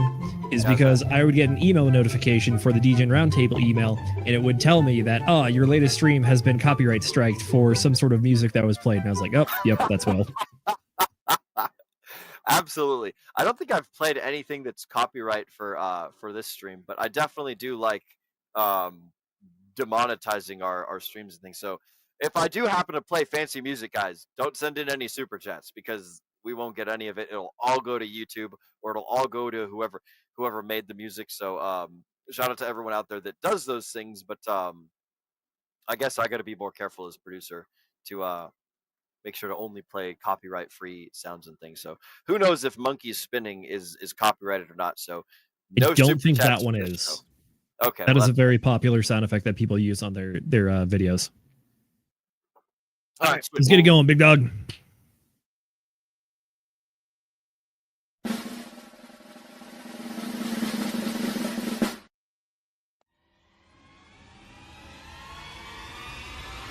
Ooh.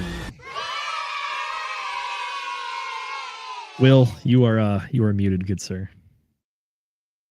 How the hell did I mute myself? Motherfucker. Oh, it's my damn mouse. I need to change.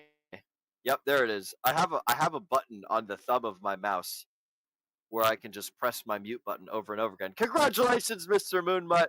You are the winner of some magical stickers. So what I'm going to do, Mr. Moonmutt, and I might already have your address somewhere, but just in case, DM it to me on Telegram or text it to me, because I know that we're homies and whatnot. So send me an address, but I'm going to go ahead and start stacking up your envelope, good sir, with some fancy schmancy stickers. Right, we'll go ahead and we'll put some really cool DGen Roundtable ones in there. I'll give you like 5 or 6 of those, so you can. This is another way that I do free marketing, by the way, is I go and spend money on stickers and then I send it to people. So this is how I get the news of our show. Ooh, Mr. Moonmutt, you are the last one to get this Richard Hart 1 SEC 0 little sticker that we got here. Those were given to me for free by the crypto stickers people. So I'll go ahead and put some of that in there, and I'll put some of these fancy schmancy stickers that no one's allowed to know about. I'll put some of those in there, and then I've got fancy schmancy stickers style number 2 that I will go ahead and send on over in there as well. So congratulations to you, Mr. Moonmutt. You are the sticker winner for today, amigo. And yeah, this is going to be nice. So I'll go ahead and write Moonmutt on this fancy schmancy Moon Mutt. Bam. So send me an address, broski, because I have forgotten it or I don't know where I put it. But resend it to me either text or Telegram, and I will get that on out to you. Lickety split, broski. So that's what we've got going on for the stickers. Congratulations to you, Mr. Moonmutt. And for the rest of you guys, we're going to do another drawing at the very end of the show here in about 30 minutes or so. So that's what we've got for now. Mr. Zenith, I see that you have an article pulled up. I'm going to go ahead and just scroll it over to that. So let's check it out and see what's going on over there. So let's, oh, dude, I got to remove my own first. Click to remove, boink, and then add to stage. All right. I thought I could be slick with it. Turns out not the case. Almost. So what do we have here, bro? Alrighty, so coming to us from Investors Business Daily, Core Scientific soars on reports of a new CoreWeave buyout attempt. So what we really have here is CoreWeave, which provides cloud infrastructure for artificial intelligence, is making another attempt to purchase Core Scientific based on unnamed sources for the Wall Street Journal. Sketchy, maybe a bit. We'll see. Transaction could be finalized in the coming weeks, barring any snags in discussions. However, exact details are unavailable. Core Scientific owns and operates a swath of Bitcoin mining rigs and infrastructure for hosting services in North America. The Dover-Dell-based company has market capitalization of near $4.9 billion after its jump on Thursday. So, the reason we're talking about this article is because we're seeing big moves, namely, people are trying to purchase Bitcoin mining companies themselves. This is not a small operation with some guy in a field who put up a windmill and has a handful of ASICs going. No, this is a full-on company that actually does a lot of data service for the entire continent of North America. So again, just another grain of sand in the heap, which is that it's going one direction right now. People are getting into it in all sorts of ways, not just ETFs, but people are actually trying to get into the Bitcoin mining. If you may have been paying attention to it, Bitcoin mining is notoriously difficult to do nowadays, largely due to the amount of power and the hardware power and electrical power required to do it. So what we're seeing is that people still think it's viable, but this is the scale of people that you have to have in order to make this kind of jump now. What do you think, Will? You gonna fire up the graphics card to mine some Bitcoin, or are you you out of that game? I'm not gonna mine Bitcoin. That's such a like. Look, guys. If you want to mine Bitcoin, go for it. But good luck. It's like you want to start your own car company. Go for it. Maybe you can do it. Maybe you can be successful. But like, there's too many people that are in it already that are too powerful that already own all the market share, and like the best you can probably do is being part of like a mind share where it's like you compute hash power to the network, and when the entire network of that company wins some Bitcoin, then they split them out amongst people based on the amount of power and hash rate that they're sharing. So like the odds of you successfully mining a Bitcoin, very, very, very, very, very infinitesimally small, and you're going to consume a shit ton of electricity in addition to buying the actual hardware itself, which has to run fucking 24/7 in order to be like giving you the potential to produce to produce revenue. So like you have to run this thing basically like max RPM.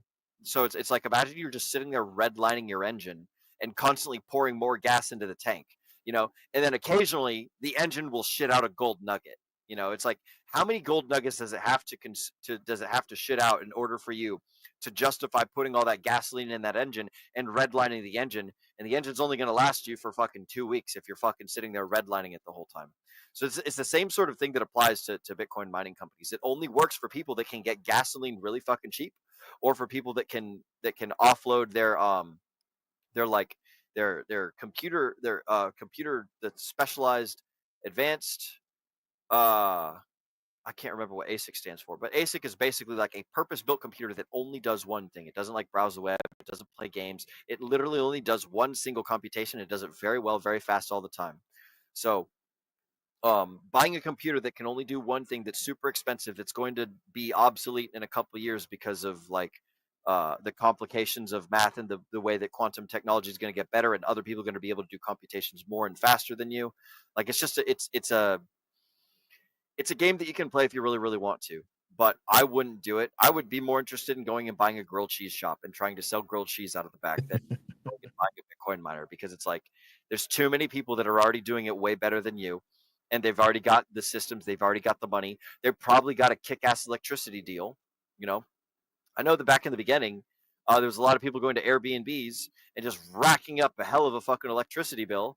Like they go and buy an Airbnb for $200, and then they run through like 10 grand worth of electricity because they bring in fucking 40 Bitcoin miners, and they just fucking chew through electricity like it's crazy, and they just destroy the house, or they destroy the homeowner's bill and stuff. So Airbnb has since implemented policies against that. But the odds are that you cannot get free electricity quite like these Bitcoin mining companies that are starting up in Antarctica, that are going to volcanoes in El Salvador, that are going up to Alaska to mine in the cold, so that way the heat generated is like they don't have to pay for AC to cool down all these machines. It's absolutely fucking ridiculous. The day and age of the common man mining Bitcoin is over, you know. Fortunate, but true. So that's why we instead have to rely on these big companies to do it. And by the way, if you are interested in Bitcoin mining companies, you can actually go buy. There are ETFs on the stock exchange for Bitcoin mining companies, or you can just go straight up invest in Bitcoin mining companies themselves, which, by the way, according to JP Morgan, their money is on Riot platforms as opposed to Core Scientific. But they're saying Core Scientific is actually, or it was before the giant price spike, a decent value investment anyways. So again, this comes back to big players looking at it and actually giving it a good shake. Yep. Outside of that, I realized this was not the article I intended to share. Instead, I wanted to talk about this one first. But okay, I was going to say fun little data point. The Axios one. All right, let's hit it. All right, coming to us from article. This is fun. This is good. I like the way they write it too. It's very smooth brain, which I appreciate. So Axios Crypto. It looks like ChatGPT, honestly. Like, they write bullet points, but continue, bro. Sorry, would I be surprised? No, but regardless, coming to them, one big thing. Rocket ship emoji. Keep on launching in the free world. So what we're talking about? Coinbase just made a big bet on the future of new tokens with its acquisition of Liquify, a platform for small startups to distribute and manage new tokens. Why it matters? It's a sign that the US's biggest crypto exchange is betting that regulators will soon ease restrictions on releasing and selling digital assets. So yes, if you've been listening to me rant about the SEC over the last few years, you'll know that initial coin offerings, or ICOs, have been a big thing that the SEC has gone after previously. In fact, for the Richard Hart case regarding Hex, PulseChain, and PulseX, that was one of the key issues, which was that it was the idea that the sacrifice was actually just an investor fund round for an initial coin offering, which it was by the court deemed not to be the case. But that was one of the big things they've been going after.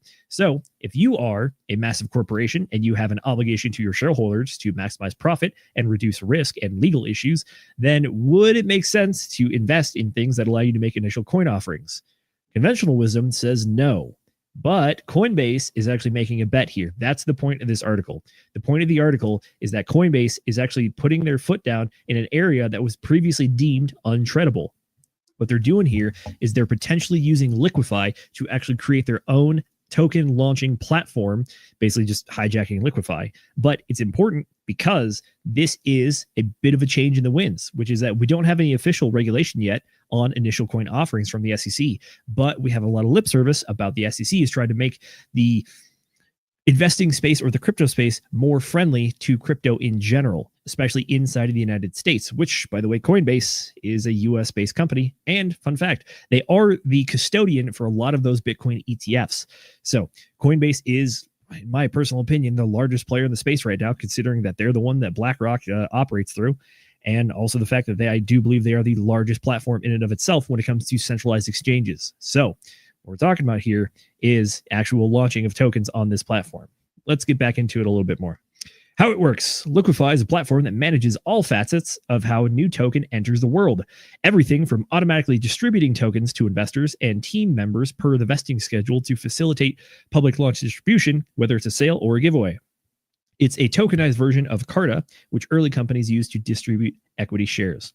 What they're saying: launching a token today is too hard, says Greg Tusar from Coinbase's product team.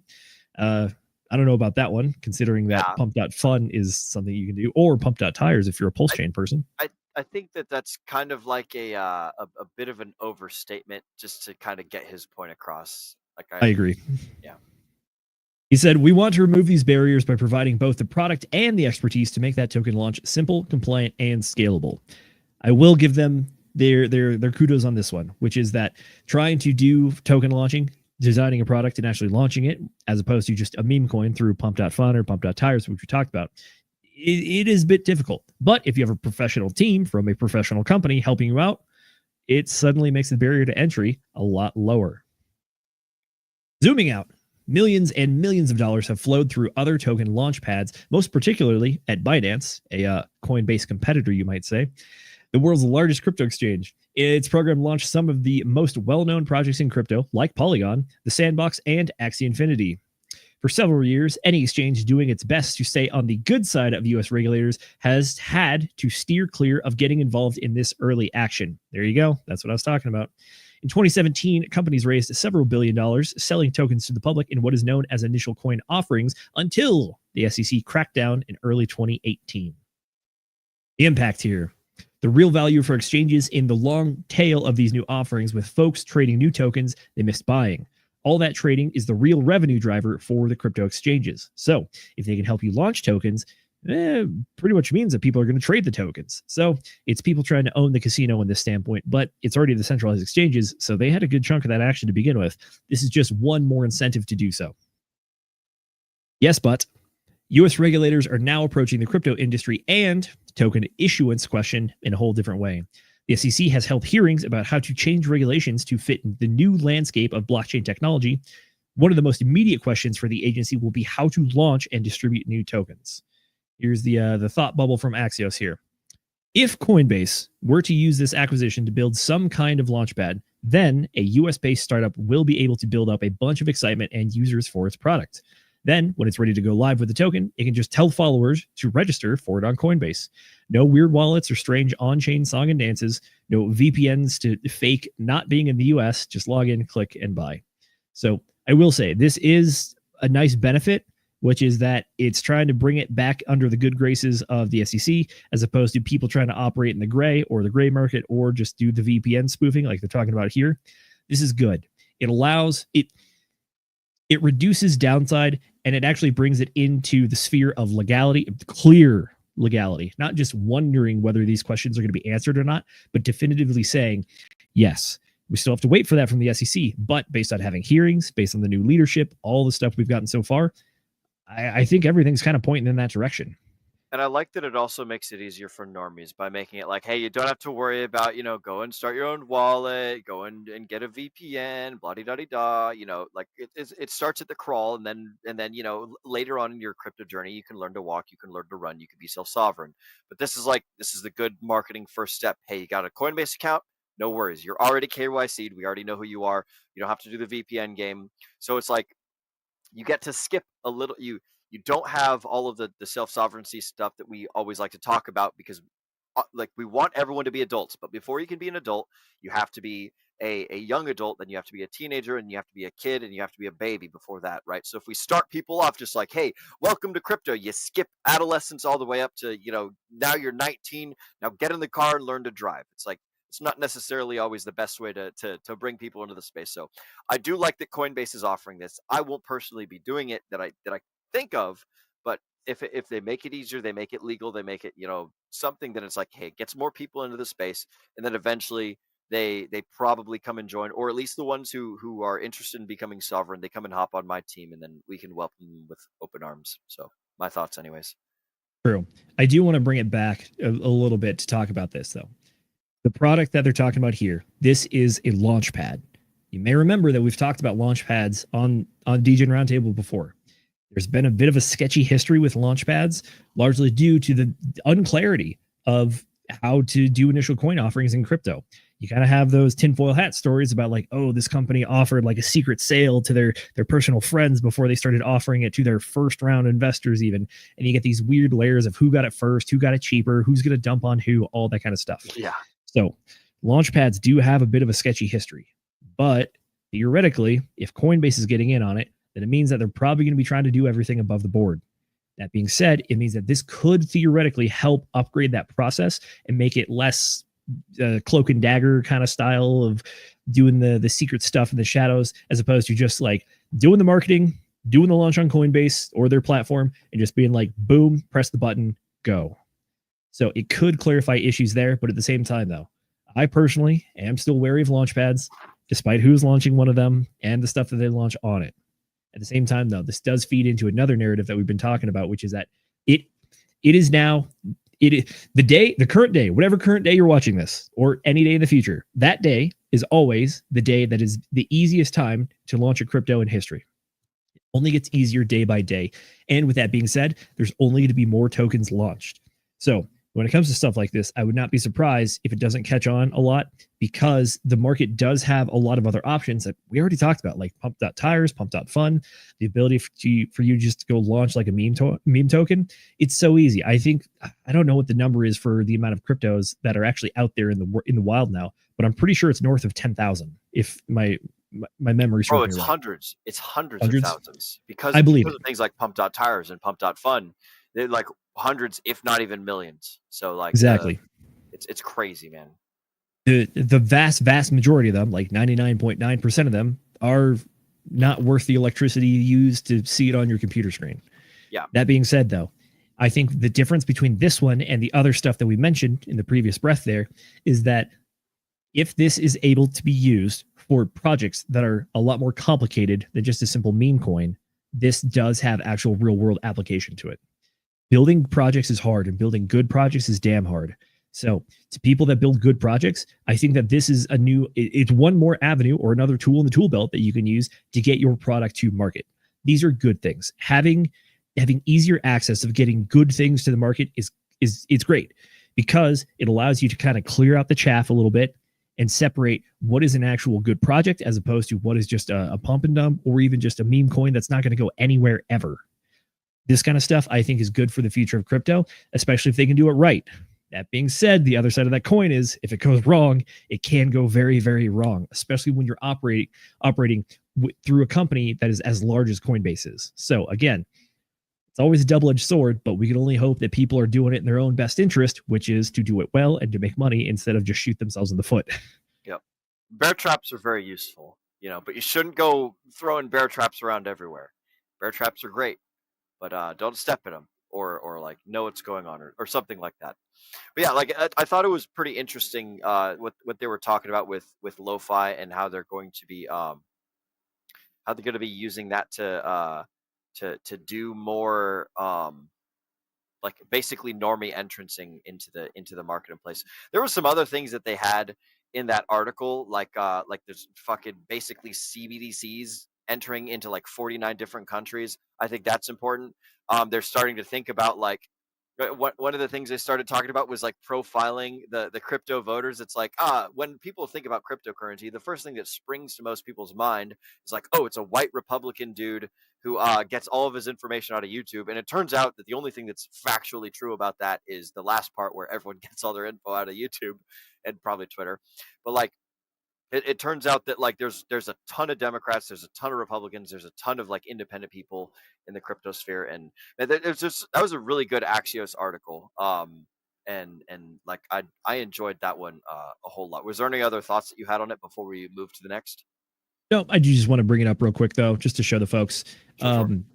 Yeah, good article. It talks about a lot of other stuff, like talking about Circle, the CBDCs, crypto voting profiled, and even ETFs in the future, which, by the way, I am going to be looking at this one more in depth later on because I have been trying to find this image for so long and they just keep giving me the old one. But thank you, Axios, you make my life easier.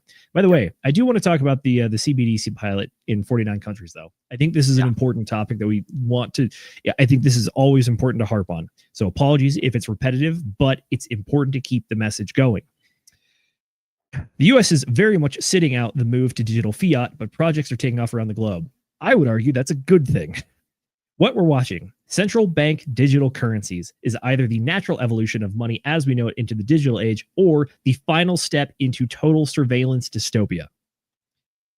Thought Bubble says, why not both? The latest. The Atlantic Council has been tracking developments in the digitization of money for years, and it's just released an update. Right now, 49 countries have pilot programs for CBDCs. China's Digital Yuan is by far the biggest pilot. India's Digital Rupee is another one. The Bahamas, Jamaica, and Nigeria are still the countries to have fully launched. Between the lines, countries favor intermediate CBDCs, according to The Atlantic. In other words, consumers still need to use them via third parties like banks or fintechs. If there's one main point to cryptocurrency, it's giving consumers a way to hold digital value of their own. The social credit system for firms in China has alarmed Westerners. It's often cited by American politicians when they object to the idea of making the dollar into a digital currency. Currently, the Trump White House had made it clear that the CBDC will not move under this administration. So, what is the CBDC? CBDC is a central bank digital currency. What that entails is that there is a central bank that has issued a digital currency. Yes, it sounds redundant, but it's very important to note because that central bank is the issuer. They are the admin keys for a digital currency. Notice I did not say that this is a blockchain project. Nope, it's just a digital currency, meaning that there are none of the protections that blockchain gives and a lot of the downside to having that like kind of hidden behind the curtain stuff going on with it. So I know that a lot of the world is moving to this kind of stuff, and I personally think it's going to bite them in the butt. We've talked about how China has the social credit score, which sounds like dystopian nightmare right out of 1984. But at the same time, though, it's how they kind of keep their population in check. But in my personal opinion, that kind of stuff can only work for so long before people start to revolt when they realize you can just turn their money off because you said something that someone doesn't like. So CBDCs, in my personal opinion, are a 0 to 1 kind of moment. I personally think that once you have one, there really is no going back without total collapse. And at that point, you're only going to get more control and you're going to get more admin controls from the admins. So if you trust your admins, which I personally don't, because history shows that governments don't do great things with money. Fun fact, fiat currencies have a 100% track record of failing. The US has not failed yet, but if you pay attention, yeah, unfortunately. I think that's an entire discussion for another different show, but it just goes to show that the money supply is a very important thing, and specifically how you control and how you set up a money supply. A central bank digital currency, in my personal opinion, has all of the downside with none of the risk. The only upside is that it's digital and that it's faster than handing someone a dollar bill, which at the same time, though, just remember, it's pretty easy to give someone a dollar bill. So I personally don't think that stuff is going away, and I think that's a good thing that it doesn't go away. I think it's a bad thing to have CBDCs. So the fact that 49 countries are playing around with it does slightly concern me because it shows that a lot of people are interested in this stuff and they might not entirely understand what they're getting into. CBDCs, to give you the analogy, they are the monkey's paw. You're gonna get what you wish for, but not in the way that you wanted. Real quick, Zenith, can you scroll to the bottom of this this chapter and highlight that very last sentence? The IMF put out a how-to manual for launching these instruments. For those of you guys that don't know, the IMF is the Iron Bank of the world, the International Monetary Fund. Those are the guys that determine the banking policy for the entire world. They might be good guys. They might not be good guys. They might be people that want you to spend their money and do things that they want. They're the people that loan money to every country, and they're not necessarily great. I'm not going to say that they're bad because I don't know for sure, but like they're spending money, they set policy. I'm not going to say that they own the Federal Reserve because I don't know, but these guys are the ones that got El Salvador to drop their Bitcoin standard. They are the ones that have done a lot of things in the past. So look up the International Monetary Fund and see that if the International Monetary Fund is putting out a how-to guide for how to basically get Big Brother to be watching all of your money to be spent, then maybe it's something worth questioning or learning a little bit more about. So those are the only things that I wanted to poke around in that article right there, Mr. Zenith. That's all that I had for that. But you are sharing the International Monetary Fund thing. Do we want to go to next article, or do we want to do some rapid fire stuff? I have quite a few interesting rapid fire articles. Let's do some rapid fire. We're approaching the end of the show, so let's get that lightning round going. All right, so sweet. I'm going to go ahead and bring us back to our normal little thingamajigger, and I'm not even going to bring up the share screen for the rapid. Oh, goodness sakes, I just closed down the giveaway tool. I'll have to open that up again, but no sweat, guys. I can open that up super easy. So the giveaway tool I'm quite familiar with. But check this out, folks. So going through rapid fire of headlines. Over the last week, Robinhood launches Arbitrum-based blockchain and tokenized stock trading for European users, offering 24/5 access to over 200 US stocks and ETFs. So still can't do the weekends, but there you go. Also, Robinhood has launched Ethereum and Solana staking. Then President Trump called for interest rates to be set at 1% or lower, saying that the Federal Reserve should be ashamed of itself. We also had Senator Cynthia Lummis said that she's working on an amendment to allow Americans to use Bitcoin and crypto without fear of tax violations. We also had Circle applying for U.S. National Trust Bank license. For those of you guys that don't know, Circle is the one that creates USDC. We also had Kraken and Robinhood-backed Global Dollar, USDG ticker symbol, has launched in the European Union and is now available for about 450 million consumers in the European Union per a report. We've also got reporting to another report that ETFs now hold 7% of all of the Bitcoin supply, worth about $150 billion. And then we touched on this earlier, but Arizona governor yet again rejects the build a Bitcoin reserve using seized crypto. So we touched on that a second ago. Back to USDC, though, Circle has unveiled a protocol called Gateway that aims to enable and offer instant cross-chain liquidity for USDC users. So that might be pretty cool. We've also got the Binance founder Changpeng Zhao expecting $124 trillion worth of equities to move into crypto. Now, we didn't say the timeline for that, or at least it didn't say that in this article headline, but there's a juicy little campfire story for you. We've got stablecoin supply on Ethereum has hit an all-time high of $135 billion. We've got Belgium's KBC Bank will now offer Bitcoin and Ethereum trading to retail clients, according to a report. Also, on the subject of International Monetary Fund, they have rejected Pakistan's energy plan for Bitcoin mining. So that's two countries now that the IMF has specifically said Bitcoin can not be a part of the thing that we're doing. So there you go. Strategy, formerly known as MicroStrategy, is facing a lawsuit for allegedly hiding Bitcoin risks and misleading investors. So you guys might be interested to check on that later.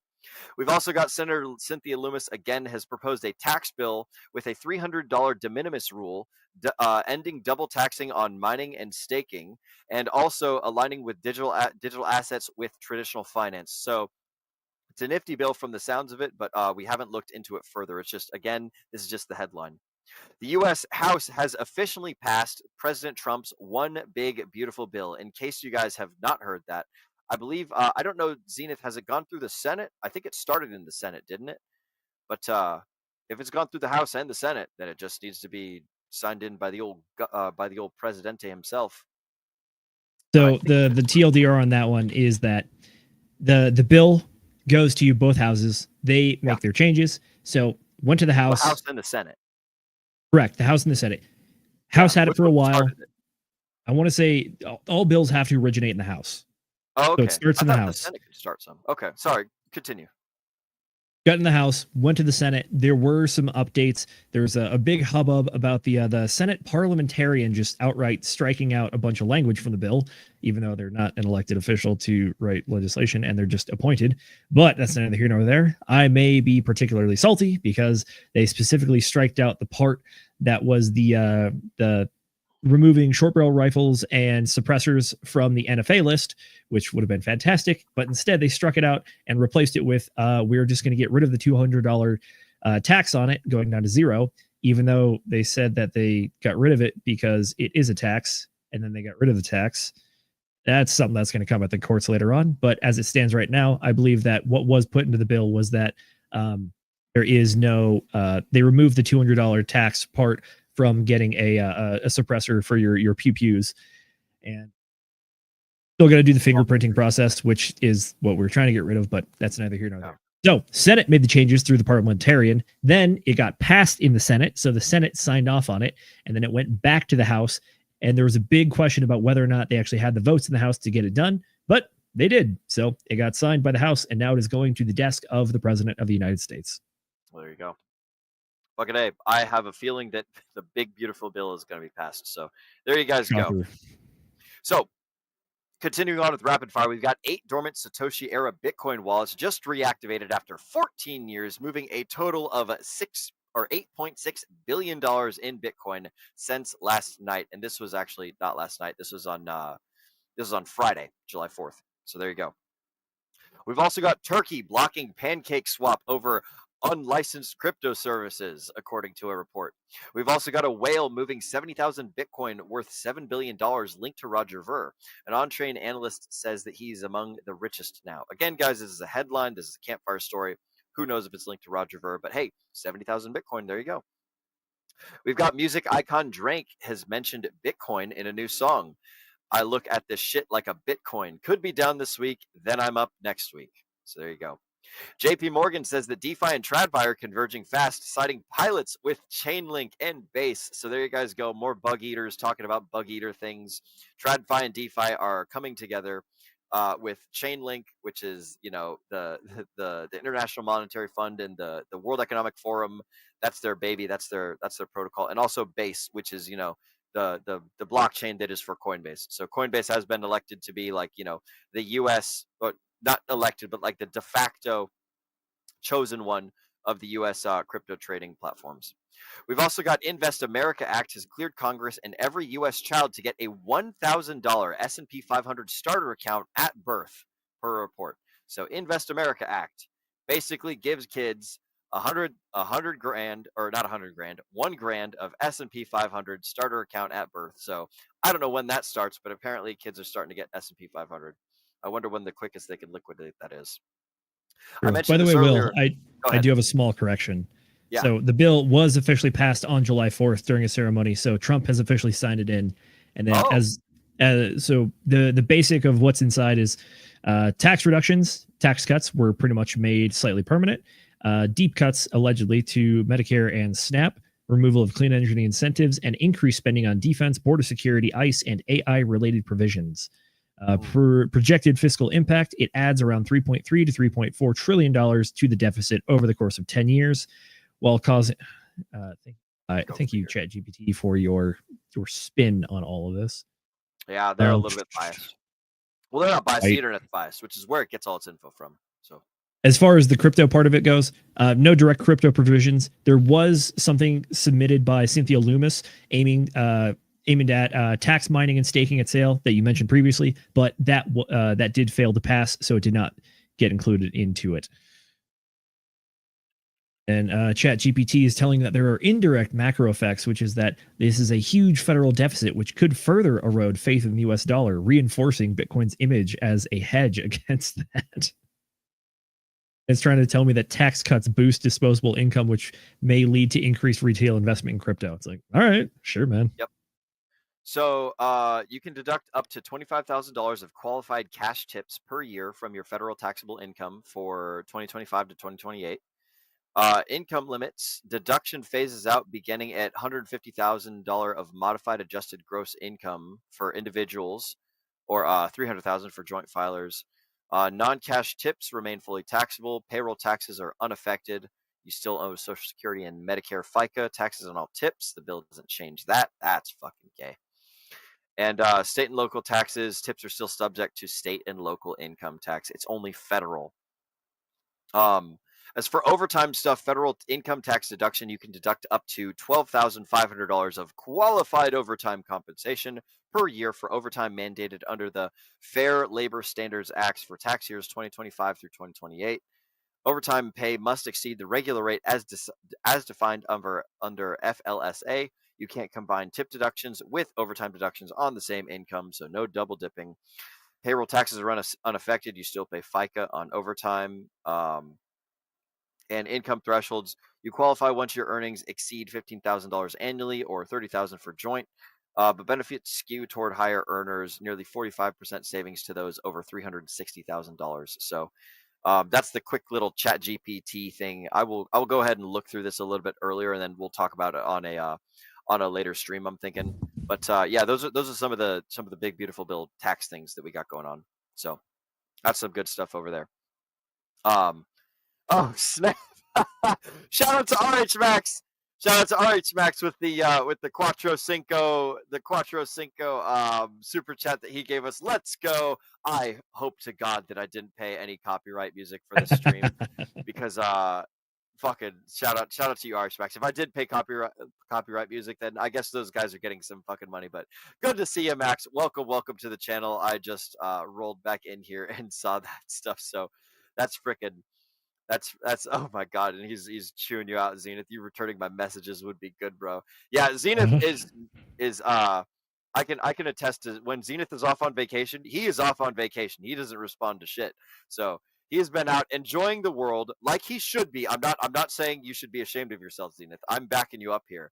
When you're out when you're out and you're enjoying Italy and you're going and hanging out in the real world and touching grass and getting cat periscopes to rub your chin, then you're not going to be talking to people. So there we go. We got RH Max shaving Zenith in there, and I got your back, Zenith. Don't you worry.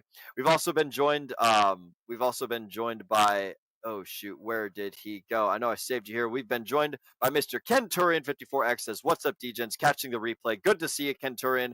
We've also been joined by Mr. Paul Sachs, who says, but Z, where does the blockchain live? Is it here in the room with us now?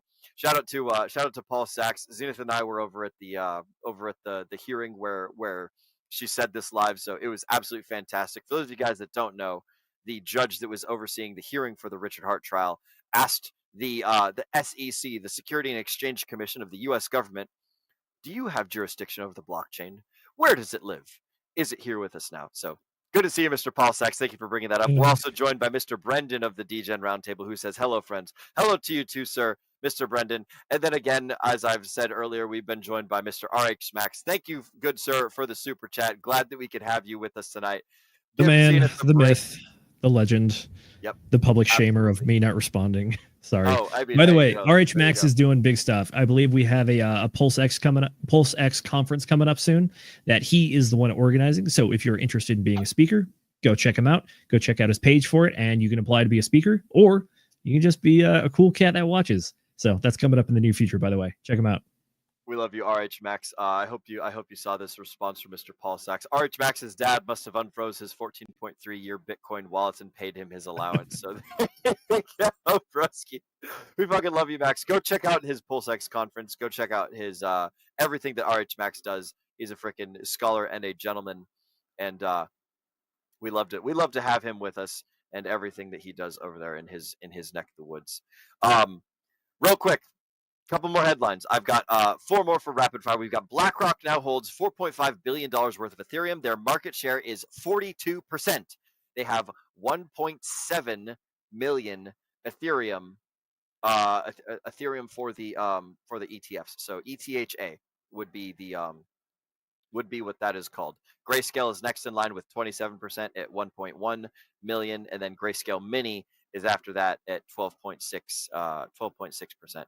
We've got Toncoin has partnered with Dubai, starting offering 10-year golden visa to ton stakers. We've got the Swiss bank has become the first to offer Ripple's RLUSD custody and trading. Bitcoin, for a funnier joke, Bitcoin is $2,000 away from all-time high, and Ethereum is also $2,000 away from all-time high. So there you guys go. Somebody out there. The difference there.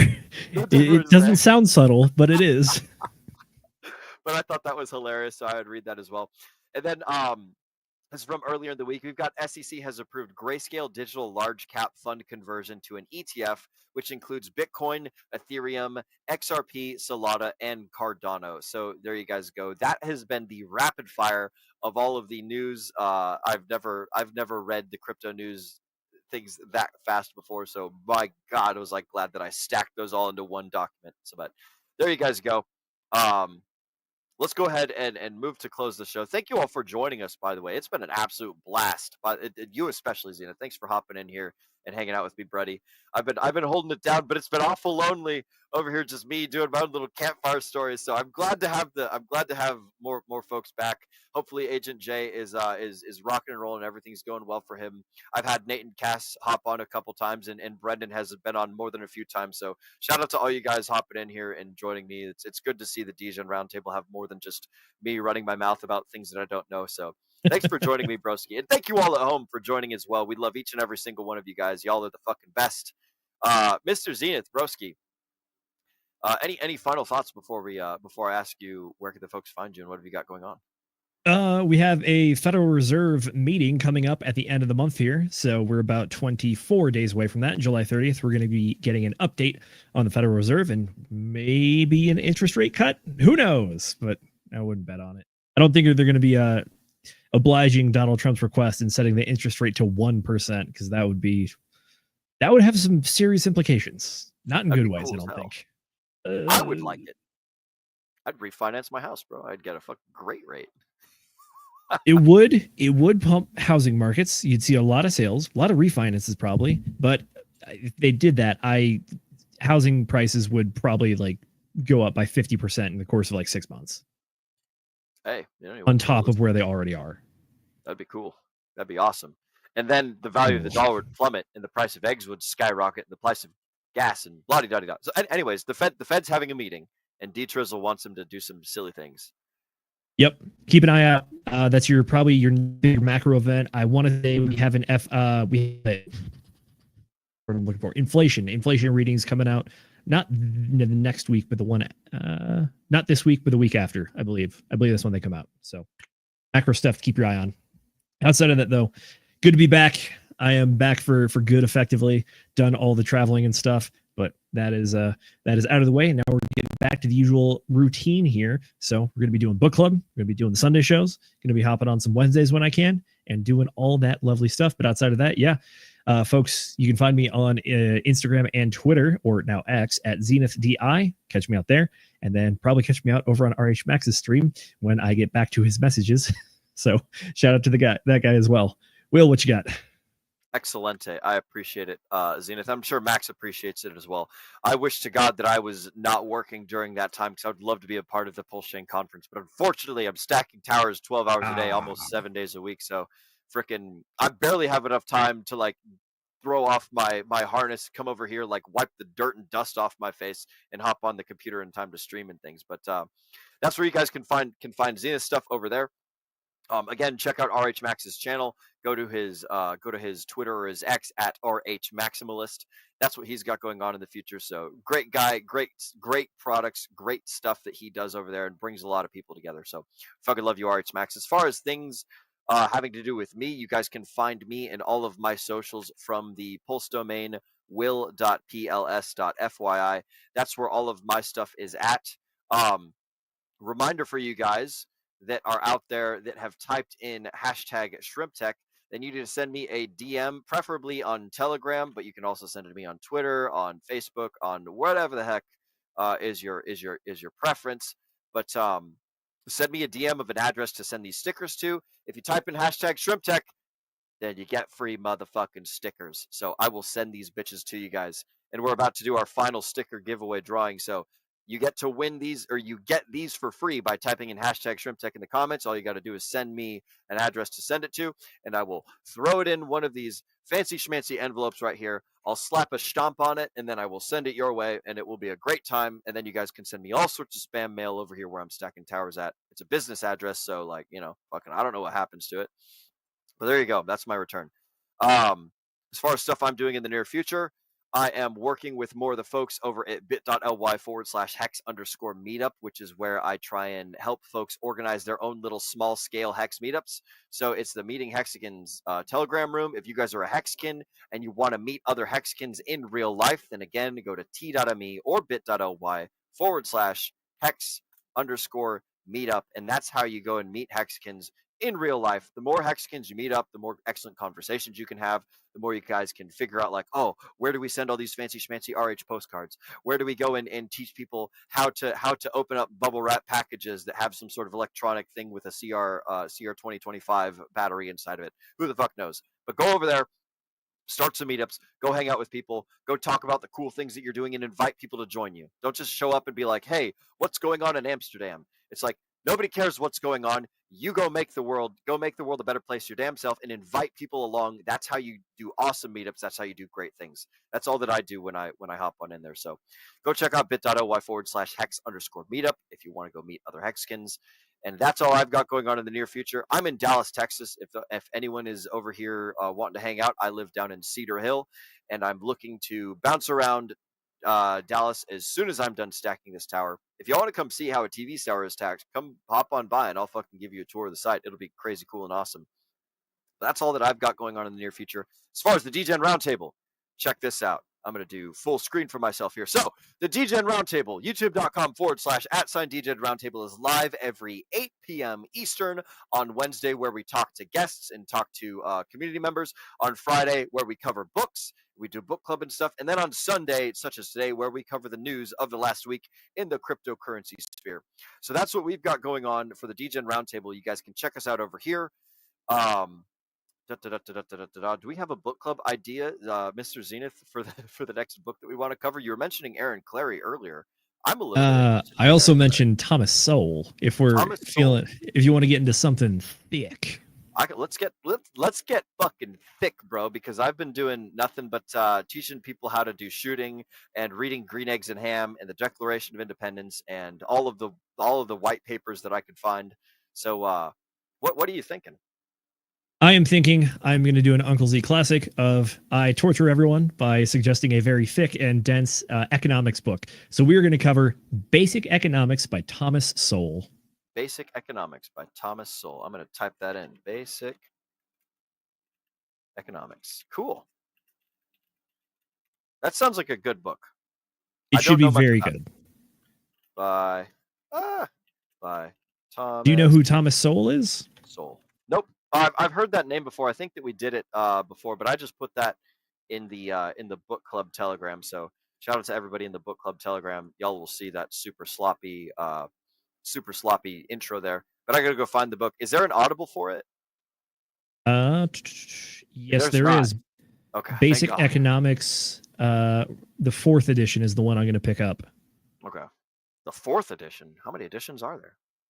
Subtraction, 4. Multiplication. I guess so. Fuck. All right, cool beans. You guys heard it here first. Heads up. It's a 24-hour audiobook. Oh, no. Whatever will I do? I guess I'll just have to consume 24 hours of audio at 2 times speed, so it'll take me 12 hours. There are hours. worse things in the world. There we go. Perfect. Well, cool beans. That's what we've got going on in the near future for the DGen Roundtable. That's what me and Zenith have going on for the near future.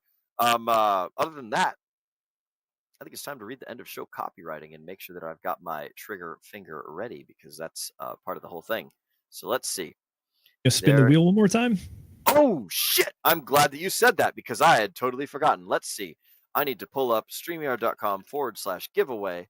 And okay, let's see. I'm going to do this live. So present, share screen, giveaway tool, share. So by the way, for you guys who have never done a giveaway before, this is how you do it. You go to StreamYard.com/giveaway, and then you go into the little giveaway tool thingamajigger they got going on over here. So DGen Roundtable is the stream, or is the YouTube channel. We're going to do this stream right here, and we're going to type in hashtag ShrimpTech, ShrimpTech.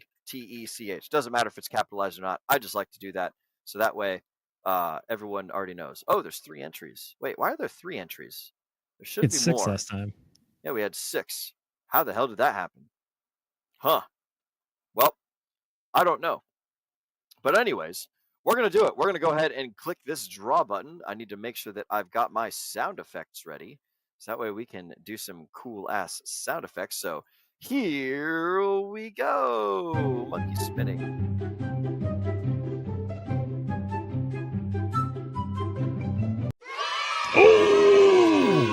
Shout out to Moonpilled Rational Optics. He is the winner for today's Well deserved, sir. drawing. Mr. Moonpilled Rational Optics. You, sir, get some DRT stickers. You get some Hex stickers. You get more Hex stickers. You get some secret motherfucking stickers that I will put into an envelope at a later time because it's time for us to end the show. But I'll get you your motherfucking stickers, broski. I love you very much, and I love every single one of you guys in the chat. Shout out to you all. And thank you for joining us. Look at you, bro. You rolled in right at the last second with that little shrimp. Sniped him. Sniped it, baby. Good for you. So shout out to Moonpill getting that in at the last fucking moment. So there we go, broski. Glad that we could have you with us, ladies and gentlemen. Thank you all for joining us here on this fantastic, wonderful stream. This has been a fucking excellent Sunday show. Where the hell? There's the the correct aspect ratio for the screens and everything. All right, that's what we got. And now, I want to thank you all for spending your valuable time with us here on the DGen Roundtable. As Agent J often says, we know that time is your most valuable asset, and we appreciate you spending that time right here with us. Ladies and gentlemen, my name is Will Stevenson, but more importantly, you have been watching the DGen Roundtable. Mr. Producer, who is me, I need to go ahead and get that trigger finger ready because it's time to remind all the folks at home to remember to DGen responsibly. Ah, shit, I pressed the wrong fucking button. I always moved the mouse.